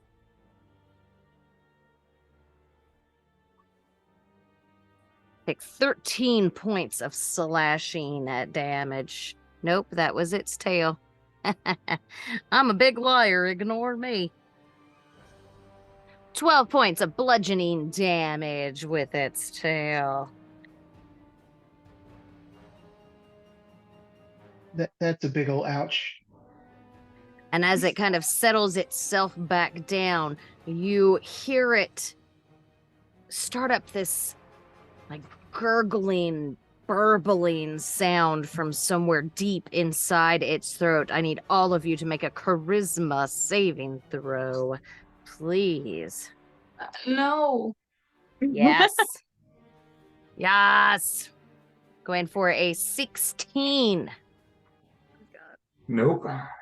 9. 9. 12. 18. 18, Ree, you're good. Indai? You're muted. Stop being muted. Charisma. Why charisma? Charisma? Sorry, 1 second. That's okay. I guess I technically have advantage with it. Nice. There we go. Like, can I give advantage to somebody Oh, else? that's gonna be a 6. 6. Everybody but Ree, please roll me a d4.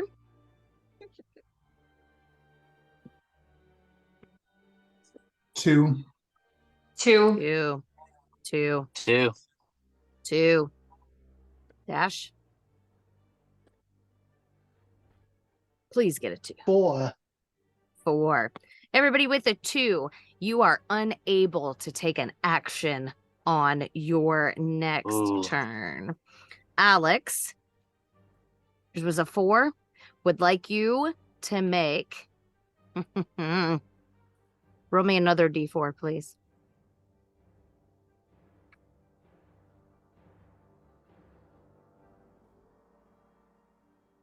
There's your 2.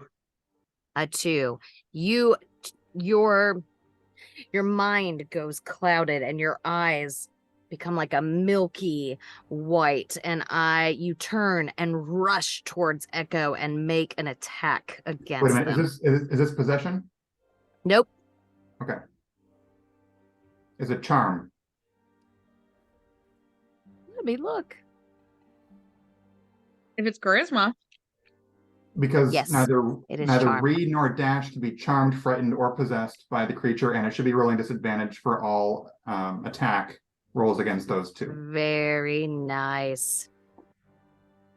I will remember that. Remind me when I take my turns as well that they're with disadvantage against those ones. All right, you are very lucky, Dash, as you feel the pull of this creature in your mind. But the magical resistance that Omrick has placed sends up a shield in front of you, and you feel the creature's will bounce off of your own. Very nice.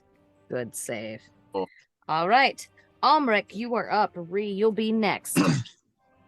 And I can't take any action, right? So I just get to That's move correct. to put my body between Yep. this thing and everybody else. Yes, you can. Yep. Excellent. All All right. Ree, Indai, you'll be next. Cool. So how far away is it from us? From you, about 40 feet. Okay, and is anybody within 10 feet of it? Yes, Dash is within 10 feet of it. Okay, so if I cast something that was a 10-foot. Oh, well, I could cast it. Okay, great. That's what I'll It do. is considered a huge creature. Okay. So you would be able to cast it kind of in the middle of it, and 10 feet would just encompass And it. not hit Dash. Great. That's what I'll do. Cool. So Ree literally screams and falls off the thing again, but as she does, her scream shifts into like a magical piercing ringing sound, and she that is uncomfortable for everyone else but painful for the creature, and she casts Shatter. So it needs to make a Constitution saving throw. That is such a good spell. Constitution. Regardless. Natural 20. Okay, yeah, that saves. I'm very sorry. That's fine. But We'll it take still half takes damage. That's correct. Yeah. Which is the little. I'm sorry that I'm not at the same time. Okay, it's okay. 14, so 7 damage. 7 points of damage.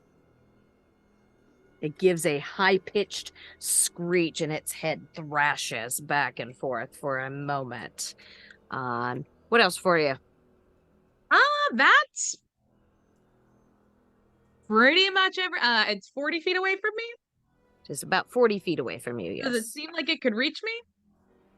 If it wanted to, do I think that it could reach? Not with anything that it has attempted so far. Great. I will back up regardless. Okay, how far? 20 feet. Okay. Get out So that of puts you about 60 feet from get it. out of the chariot and just Yes. be behind it, not hidden, but just behind it. Absolutely. You position yourself behind the chariot. Excellent. At the end of your turn, with a screech of its head, it's going to use one of its legendary action to flail its claws at the only person within reach. Dash. That's going to be 16 to hit. And that was with disadvantage? Nope. A 16 to hit. Yep, that'll hit. Okay. 11 to 13. Take 18 points of slashing damage as it claws through the front of your tunic. Okay, I know Dash is closer than I am. Am I at least within 5 feet of Dash? You did put yourself between Dash and the creature, did you not? Yes. Yeah. Yep. My apologies. It would have hit you then. 16.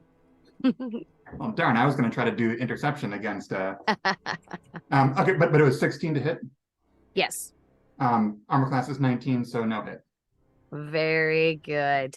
You managed to not take a fuck ton of Ooh. damage, Dash.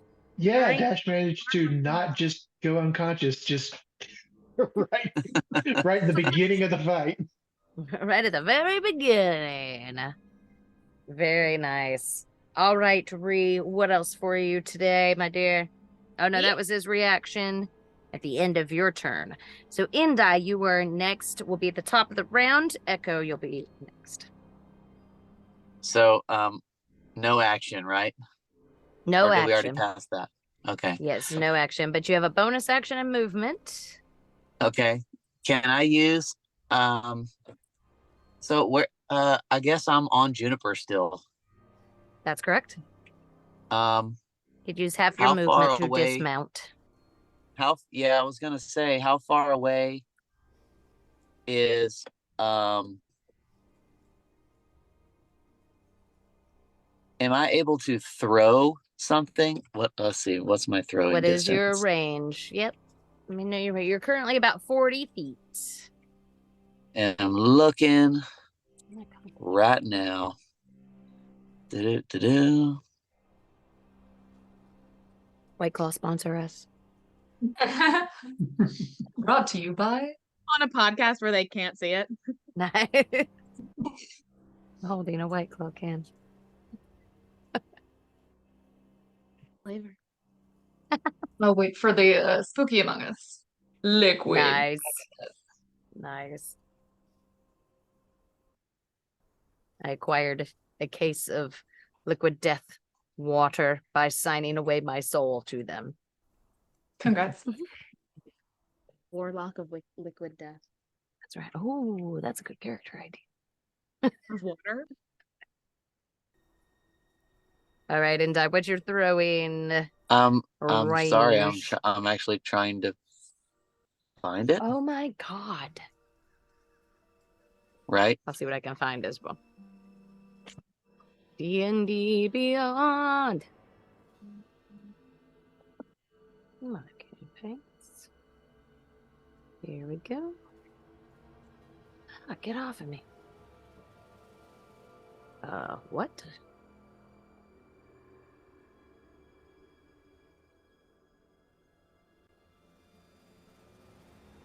What?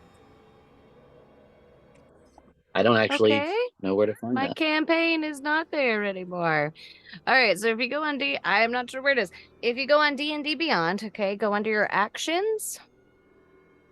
And next to your, I assume you're throwing a dagger? Yes? Yeah, actions. Yes. So before it says, it should have like two numbers. One should be like 5 feet and the 20, other 60. one. So one is So within 60 feet, which you are. okay.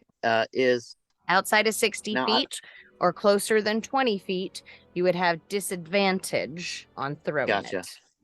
So what I want to do is throw one of my potions at Dash. Okay. Can I do that? Yeah, sure. Is he close enough? You can make a... What the fuck is a throwing check? A dexterity check? Athletics? Athletics? I'll give you athletics or dexterity, whichever one's better. Okay. I will take athletics. Ooh, That that's is strength-based. a Nice. 14. 14. Yeah, good Yep. enough. You manage to throw it to Dash, who blindly reaches out and catches it with one hand deftly, and Nice. pockets it, or just holds it. I don't know. Whatever Dash wants to do with it. And I don't We'll think I'm find gonna out. move. What At kind the of moment- potion did you throw to Dash? Let's see. I threw my just potion of healing. Just a regular potion of healing? Yep. Excellent. All right, what else for you? And I don't think I want to move. I want to stay on Juniper. Okay. That sounds good to me. All right. Top of the round is Echo. Dash, you'll be next. Since I don't have an action, I'm going to say I'll cover our retreat and move back as far as I can, and then turn, leading Okay. Juniper. So that puts you about 30 more feet away. So you're currently about 70 feet from this winged creature that has descended upon you all. Anything else for you? No. All right. Dash, you are up.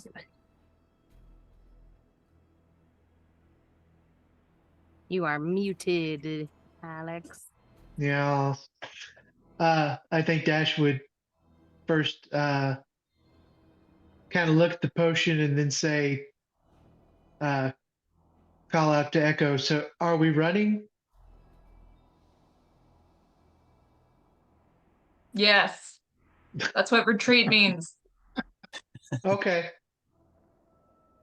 Then Dash would put the potion like in his pocket and would do Step of the Wind, spend a key point, and so he could disengage as a bonus action. Okay. You are Uh, disengaged. And then he will run back in the direction of they who called the retreat. Okay. And you still have an action, so you could dash if you yeah, would like. You can dash if you yes. would So like I would to. move the whole. Yeah, I would go the whole 40 or 80 feet of my And how far movement is your plus dash? Your dash. step of the wind? It doesn't add any Gotcha. extra distance. Yeah. Okay. So that puts you about 90 feet currently from this creature. Anything else for you? Nope. All right. My turn. And then Omrick, you'll be next. Pull it back up. All right. The creature that you all are currently engaged with gives a flap of its wings and begins to rise up into the air. And as you all are looking on, its eyes begin to light up with a fiery red glow. And it builds and builds, and after just a second, this flame erupts from its eyes in the direction of all of you. And I would like all of you to make a dexterity saving throw. Okay. You are going for a 16. Nat 20. Not 20. Nice. A dirty 20. Dirty 20. I got an 18. 18 is exactly what you were going for. I got a 19. A 19, that succeeds. Very good. 3. A Oh, no. 3. So it is Our just only person with a brain. The only person. Not the only person with a brain. Listen, I know my strengths lie in the brain. They don't lie in strength or dexterity. So it's to be. It feels right, actually. I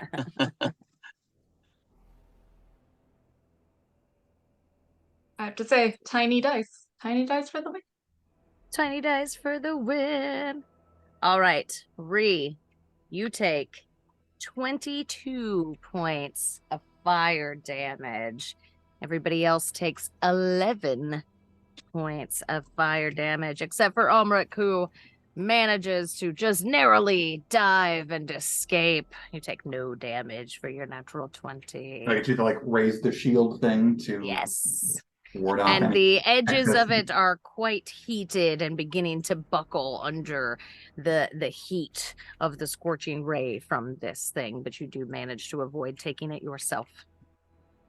I have Down. fire resistance. Fire resistance, you take half of that 11 to 5 points of fire damage to Cool. you. Ria's down. 3 is exactly down, yes. Ah, At 22. oh man. Did that bring you just to 0 or did it go over? Just to 0, yeah. Just to 0. Okay, Exactly excellent. to 0. 22 are my hit points. All right. Ria's down. The rest of you are singed around the edges except for Omrick, who is behind his currently melting shield. And that will bring us to Omrick's turn. So I'm going to stand up out of my crouch, clasp my amulet, and attempt to abjure the extraplanar. What does that do? This is the thing where any aberration, celestial, elemental, fey, or fiend within 30 feet, which I think this thing is, that can hear me must make a wisdom saving throw, DC 12. Unfortunately, it does not fall under any of those classifications. I am okay. Well, then sorry. that does nothing. And I'm going to run. I'm going to run. But I'm going to run in the direction of Ree to try. I don't know if I can make him all the way to her, but I'm going to do my best to do so. She is currently, what did we say, about 60 feet away? How far can you move? 30 feet? 25 or 30 for you, Omrick? I think it's 30. I think so.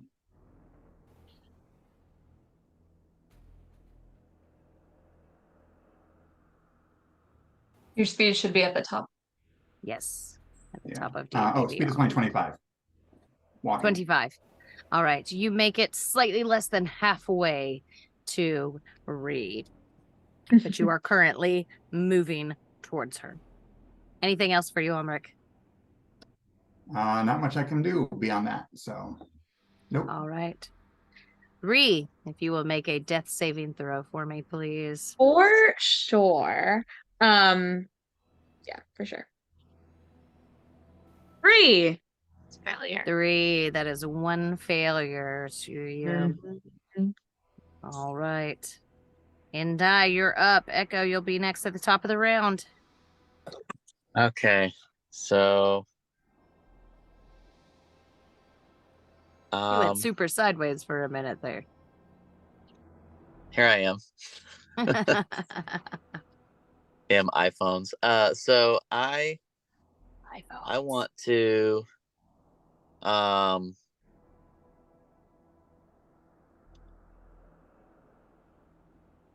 I'm pretty close to Ree. Since I'm on Juniper. That's correct. So I'm going to run over to Ree. Okay. And I'm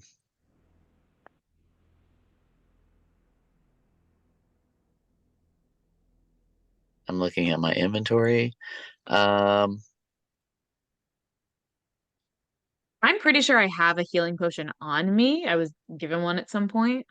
Yeah, I've got 7 of them. So great. Yeah, I'll give you a potion of healing. I'll just like pour it down your throat. It takes an action to give somebody else a potion, a bonus action to take it yourself. So it'll take an action to dump it down Ree's throat. You can roll your healing. Do I? Okay. No, Indai will do it as he is the one with the potion. Oh.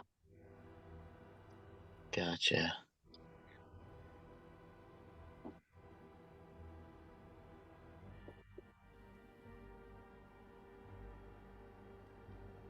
I didn't know there was a roll for healing. There is. It should be, if I'm not mistaken, it's 4d8 plus 4? 2d4 plus 2. There it is. That's what it says. All right, there we go. Sorry about that. The next one up, that's a 4d4. Okay. It goes up incrementally. So 2d4 plus 2. There's the first one is a 4. Mm-hmm. Second one is a 3, so 9. 9 points of healing to you, Ree. Wonderful. I gasp for air and I start patting the fire, immediately start patting the fire out of like my spell book and whatever miscellaneous papers I have. Do not care about my clothes. You do have some singed clothing, but you managed to extinguish the fire on your spellbook. And I still have a bonus action, yes? You do? Mm-hmm. I'd like to use hide for my bonus action. Sure thing. You take a duck down behind the chariot that Juniper is pulling. You can make a stealth check for me. I remember where that is. It should be plus a lot. Yeah. You're a rogue. Plus 5, that's a 12. 12. You feel very securely hidden. Okay. I'm all set.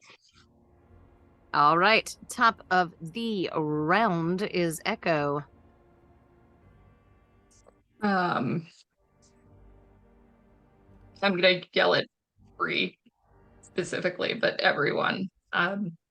Retreat now, and I'm going to hold my action for if the creature. No, I'm not going to hold the action. I'm just going to shoot it. Shoot at it. Shoot at it. All right. Might as well. Tiny die, tiny die. Tiny die.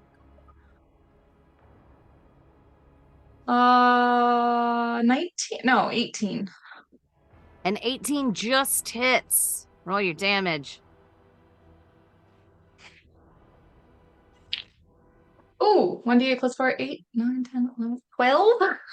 12 points of damage.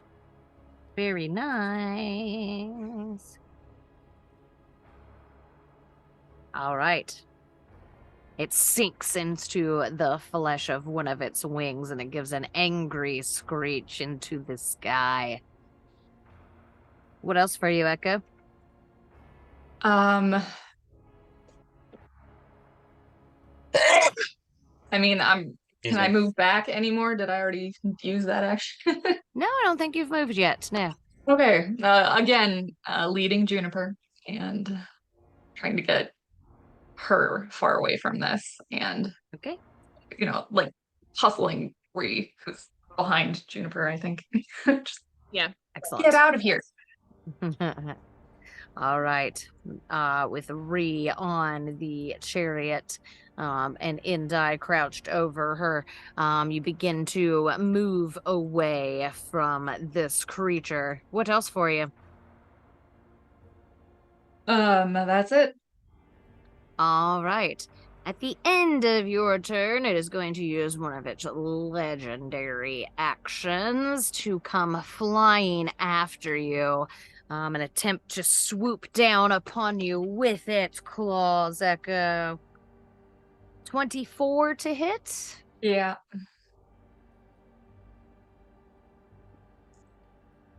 Okay, 8. Take 21 points of bludgeoning damage. Ow. Ow. Still standing. That's good. All right, Dash, you are up.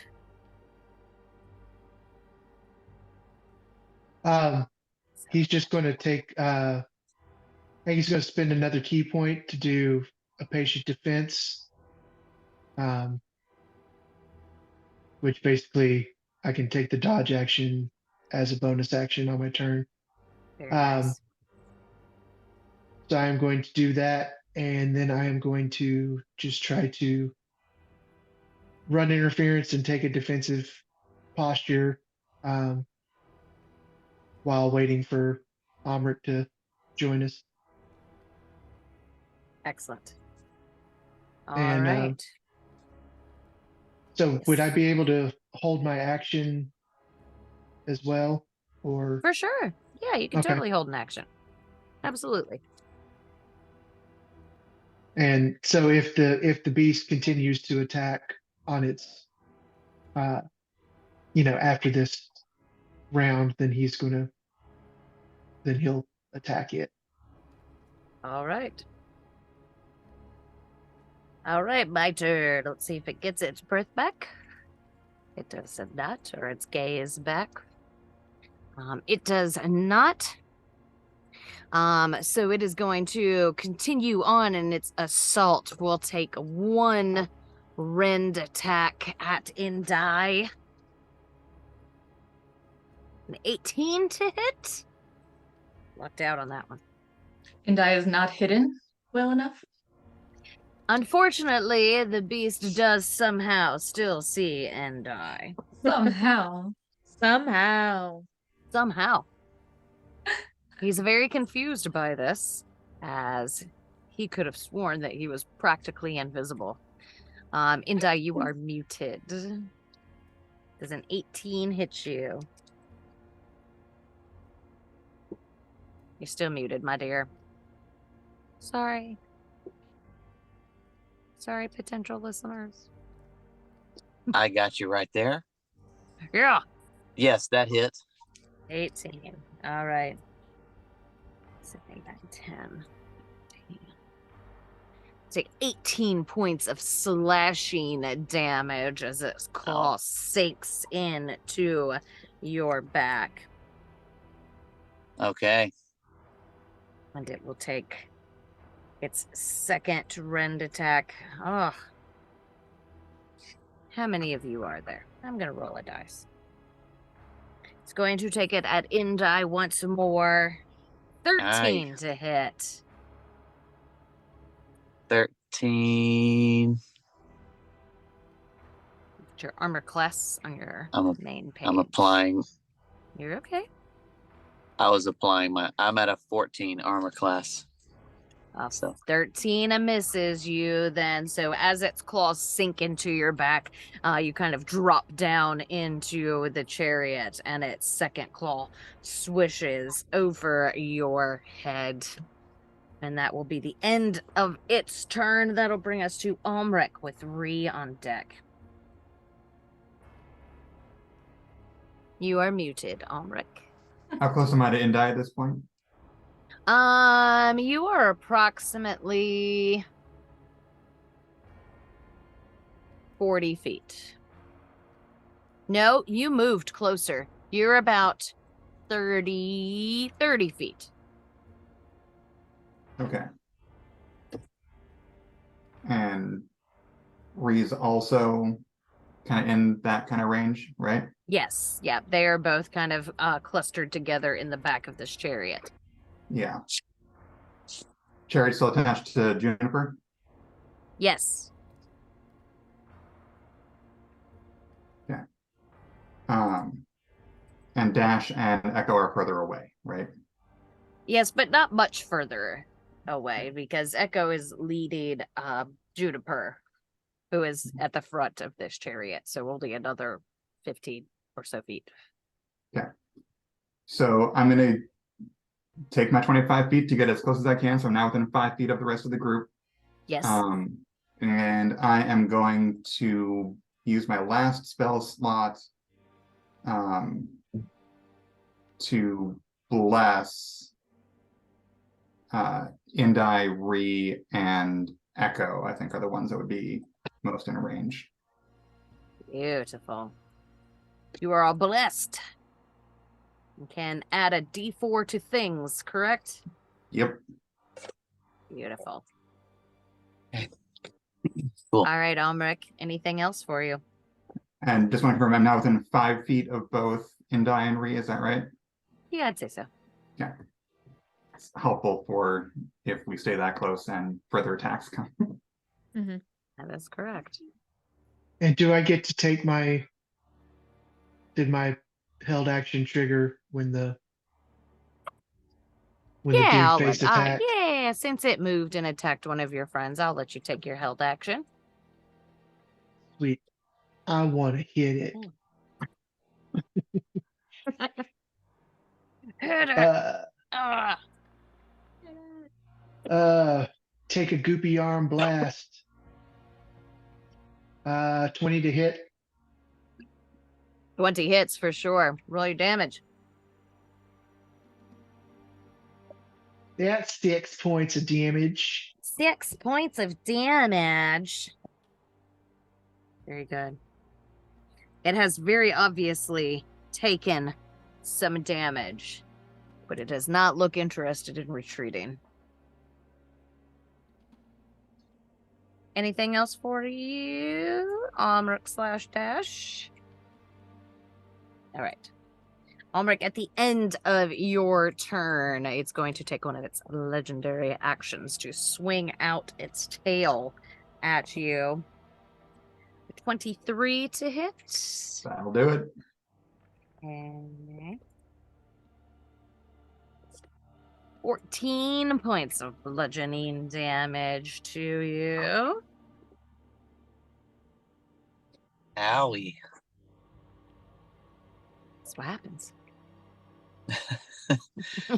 The little cat Going ears, out at night. the ethereal cat ears above Omrick like perk down or like flop down a little bit in pain and sadness.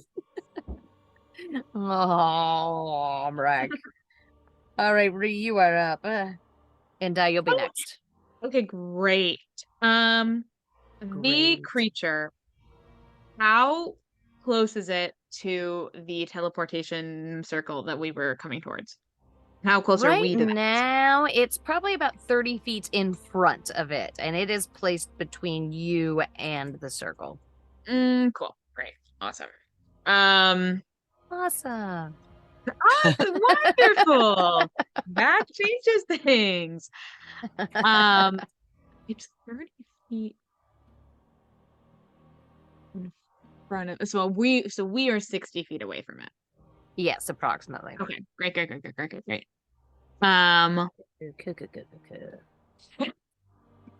Cool. Well then I'll just shout. I think that the teleportation circle is our best bet of getting out of here. I think it'll probably try and follow us. Obviously, there is a significant thing in the way, and I will I'd like to move my full movement 30 feet, like not towards it, but like if I'm trying to go around it towards the circle, if that makes sense. Yeah, just like trying to circumnavigate it. Yeah, Yeah. for sure. You could get up parallel to it. And I'll cast a magic missile at it as well. Oh, shit. Well, as we all know, that cannot be stopped. So roll your damage. Has to hit. There is So no missing. 3d4 plus 4. Or plus 1. Or well, 1d4 plus 1. For each missile, yes. Yeah, okay, 4. So 5. 3. So 8. 4. So 12 damage. 12 points of damage. Not too bad. It gives an enraged screech of pain and surprise as your missiles slam into the side of its body. I just like What scream else back do at it. Echoes to the forest around you with power. Anything else for you, my dear? I think that is everything from me right now. All right. Indai, you're up. The end of the round. Okay, so I felt hidden, but I guess I'm not hidden. And you always feel hidden. Does that mean that I can't use a like a stealth attack? Well, you have allies within 5 feet of it. So I would give you a sneak attack. I would like to sneak attack. Sneak attack it. With my psychic blades. I would like to throw my psychic blades at it. Do it. Roll to hit.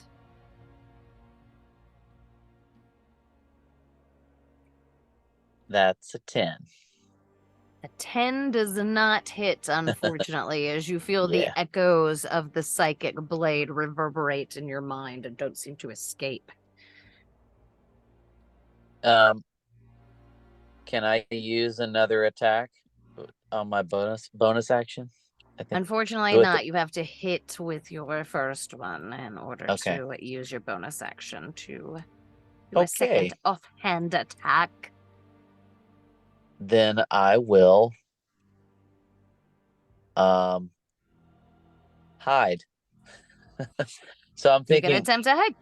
I'm thinking that I'm gonna hide behind a like a nice big tree. There are a lot Real of big nice trees. Yep, real nice and close behind a nice big tree. Roll your stealth check.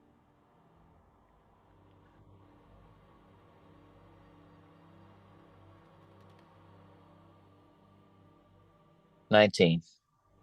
A 19. You feel very well hidden. Okay. Anything else for you? Nope, that's it. All right.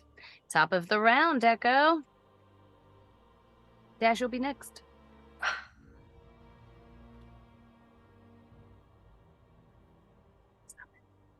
I'll draw its fire. Juniper, get out of here. I'm gonna go move opposite way around the circle from Marie and shoot at it again. All right. Roll to hit to encircle it the other way. Indai, come back.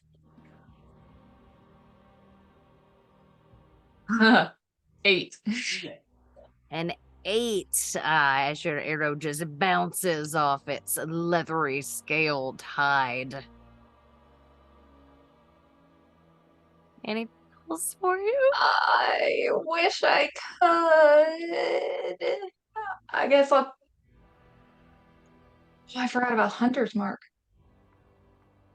Let's cast Hunter's Mark. Hunter's Mark. It is marked. I was Very trying to good. get us out of here. You were trying. Bless your heart. Me too.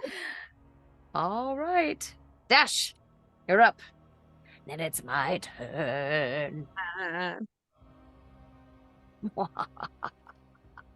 Dash, seeing that suddenly we are now not leaving.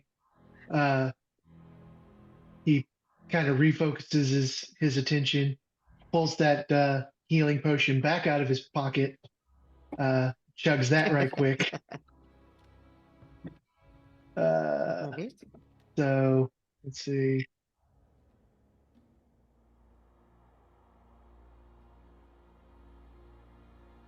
That is total of 6. 6 points of healing. It's not nothing. It's not nothing. And then he's going Any healing to, is good healing. yeah.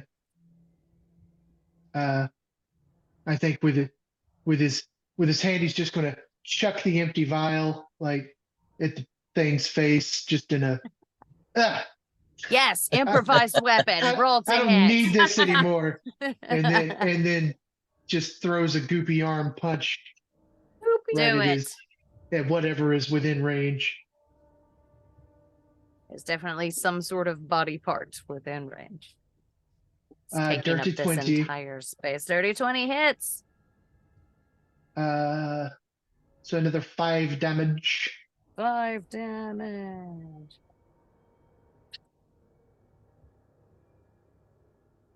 Definitely reels under the punch of your mighty spectral fist. My pen sucks.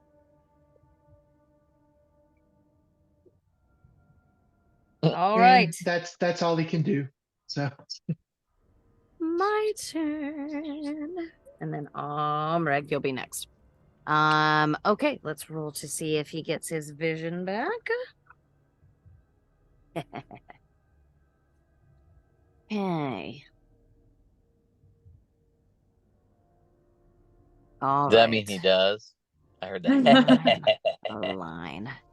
All right, so since everybody is kind of spread out around him, he can't quite get everybody, but he is going to begin that familiar red flame glow in his eyes and releases it in a line towards Indai and Dash and Omrick. And you guys can all make me dexterity saving throws. Going for an 18.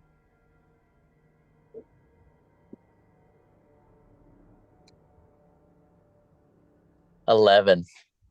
11. How about a 9? Can we agree that getting half of what we need is sufficient? Nope. I think so. 19. 19. All right, Omrick is the only one that succeeds. Again. There's about to be a pickup on aisle 9. Oh yeah. This one's a rough one. I'm sorry, my friends. Indai and Dash, you take 33 points of damage, fire damage. Omrick, you take 19. Oh. So I'll take half of that 18. for my fire resistance. So that makes it a Whatever half 16. of 32 is. What's half of 32? 16? 16. Yeah, I got it. I got it. Yeah. I don't math after 10 p.m. Sorry, friends. It's not even 9:30 here. ceases to work. It's 10:23 here. Fine. All right. All right, That I'm is down. going. You're down? Oh Yep. no. Oh, Oh, I'm God. down as well. Oh no. Indai's so down. down. Omrick is down. Dash? Oh, yeah. That's yeah. Dash is down? Oh yeah. Dash is down. Okay. That's the end of his turn. Omrick, you can make me a death saving throw, please. And that's just a d20. Yes, it's a constitution save. Okay. Constitution. Oh, save. we're getting into death saving throws now. Look at that. Ooh, that is a 6. 6 is a fail. Yeah. You can mark that on your character sheet. All right. Bree, you're up. Oh, shit. I literally looked at Echo and I'm like, so, what do we do?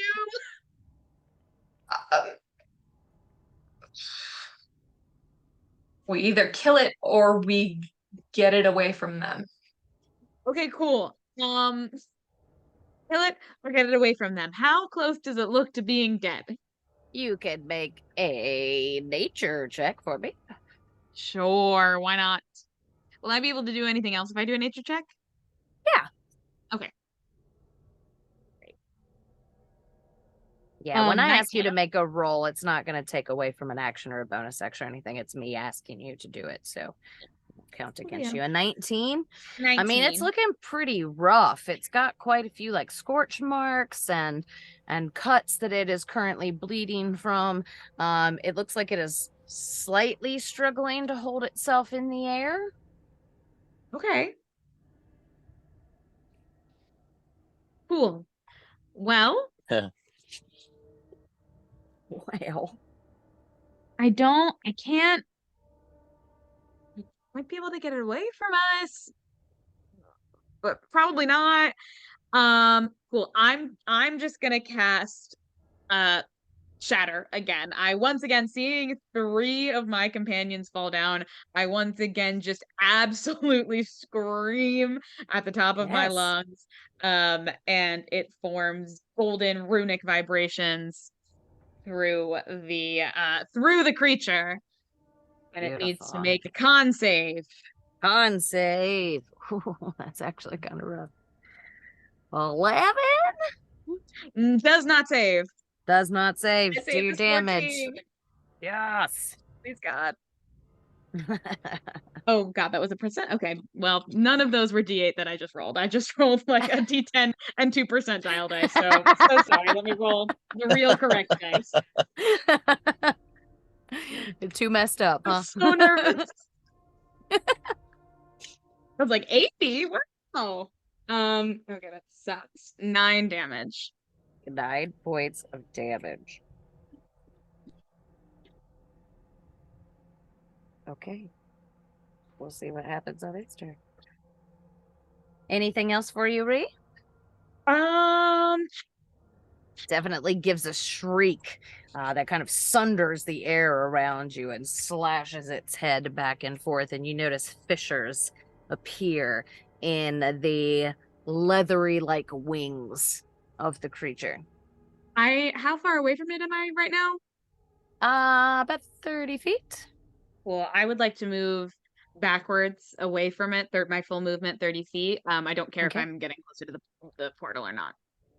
It will back you kind of into the tree line. The portal is kind of to the north, Mhm. while this creature is kind of right in the center. You've moved to the east of it, while Echo Yeah. has moved to the west of it. So if you back up away from it, it'll put you back into the tree line. If there's a way I could go like north southeast, I guess, so like close to my friends, but also still Yeah. away from it, that'd be cool. Great. Yeah, for sure. Absolutely. Yeah. So you move your full movement back to the southeast. Mhm. Anything else for you, Ree? No, that is everything for now. All right. Indai, you can make a death saving throw, please. Okie dokie. That's a 8. 8. That is 1 fail. Closer to death. No. No. All right. Not Top of the worried. round. Echo. You should be. I'll be all right. Rolling that one. Yeah. Juniper, kid. get them out of here. I'm gonna yell. So I think Juniper would just have Indai on the back of the chariot at this point. No, he got off to No, hide behind a I tree. was hiding behind a tree. Yeah, buddy. so I'm prompting Juniper to get somebody out of here. Her I'm- eyes are kind of wildly swinging in her head as she like takes in the surroundings and whips her head around to like each of you in turn. And you can hear this kind of panicked growl building in her chest. So what does bless do exactly? What is what? I'm sorry? What does bless do? Because Bless, Omrick- it gives you a d4 to things. What is it, Omrick, that adds to? Yeah, so bless gives you you can, after you roll, you can add a d4 to an attack roll or a saving throw. And you can add that to your attack roll or your saving throw.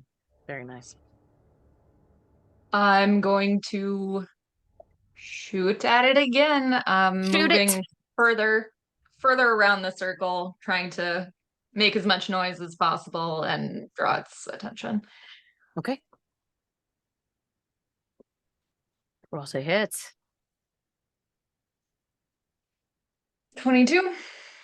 A 22 hits. Do your damage. Okay, 1d8. 79, 11, but because of Hunter's Mark, Yeah. we've got more because of Hunter's Mark. More. We get a d6. We got this. So that altogether is 15. 15 points of damage. Very nice. It kind of whips its head around to you, and you realize that you have its immediate attention as your arrow sinks in kind of under the wing into its center chest cavity, and it lets out this screech and howl of pain and anger as its fiery red eyes whip around to you. and seeming to ignore your companions back now behind it. Yeah, Anything else you for like you? that? I don't think there's anything else I can do. All right. Dash, you can make a death saving throw for me, please.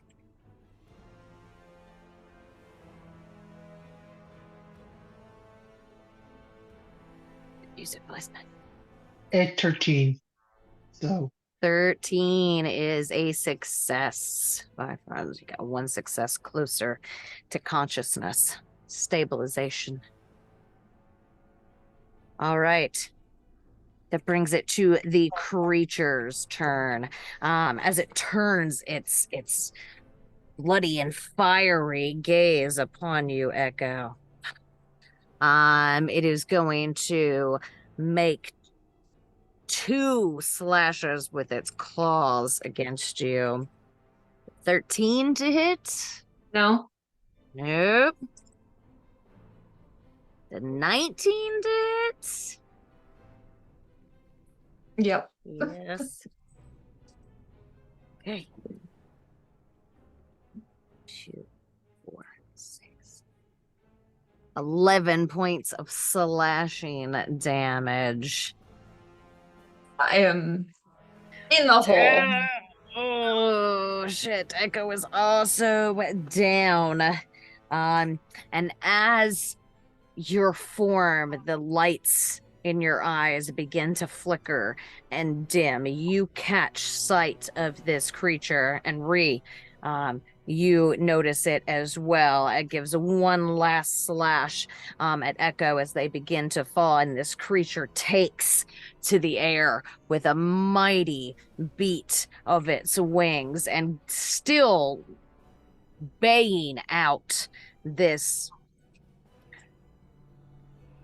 wretched sound, this shrieking and screaming that's coming from its mouth as it continues to fly off somewhere to the north.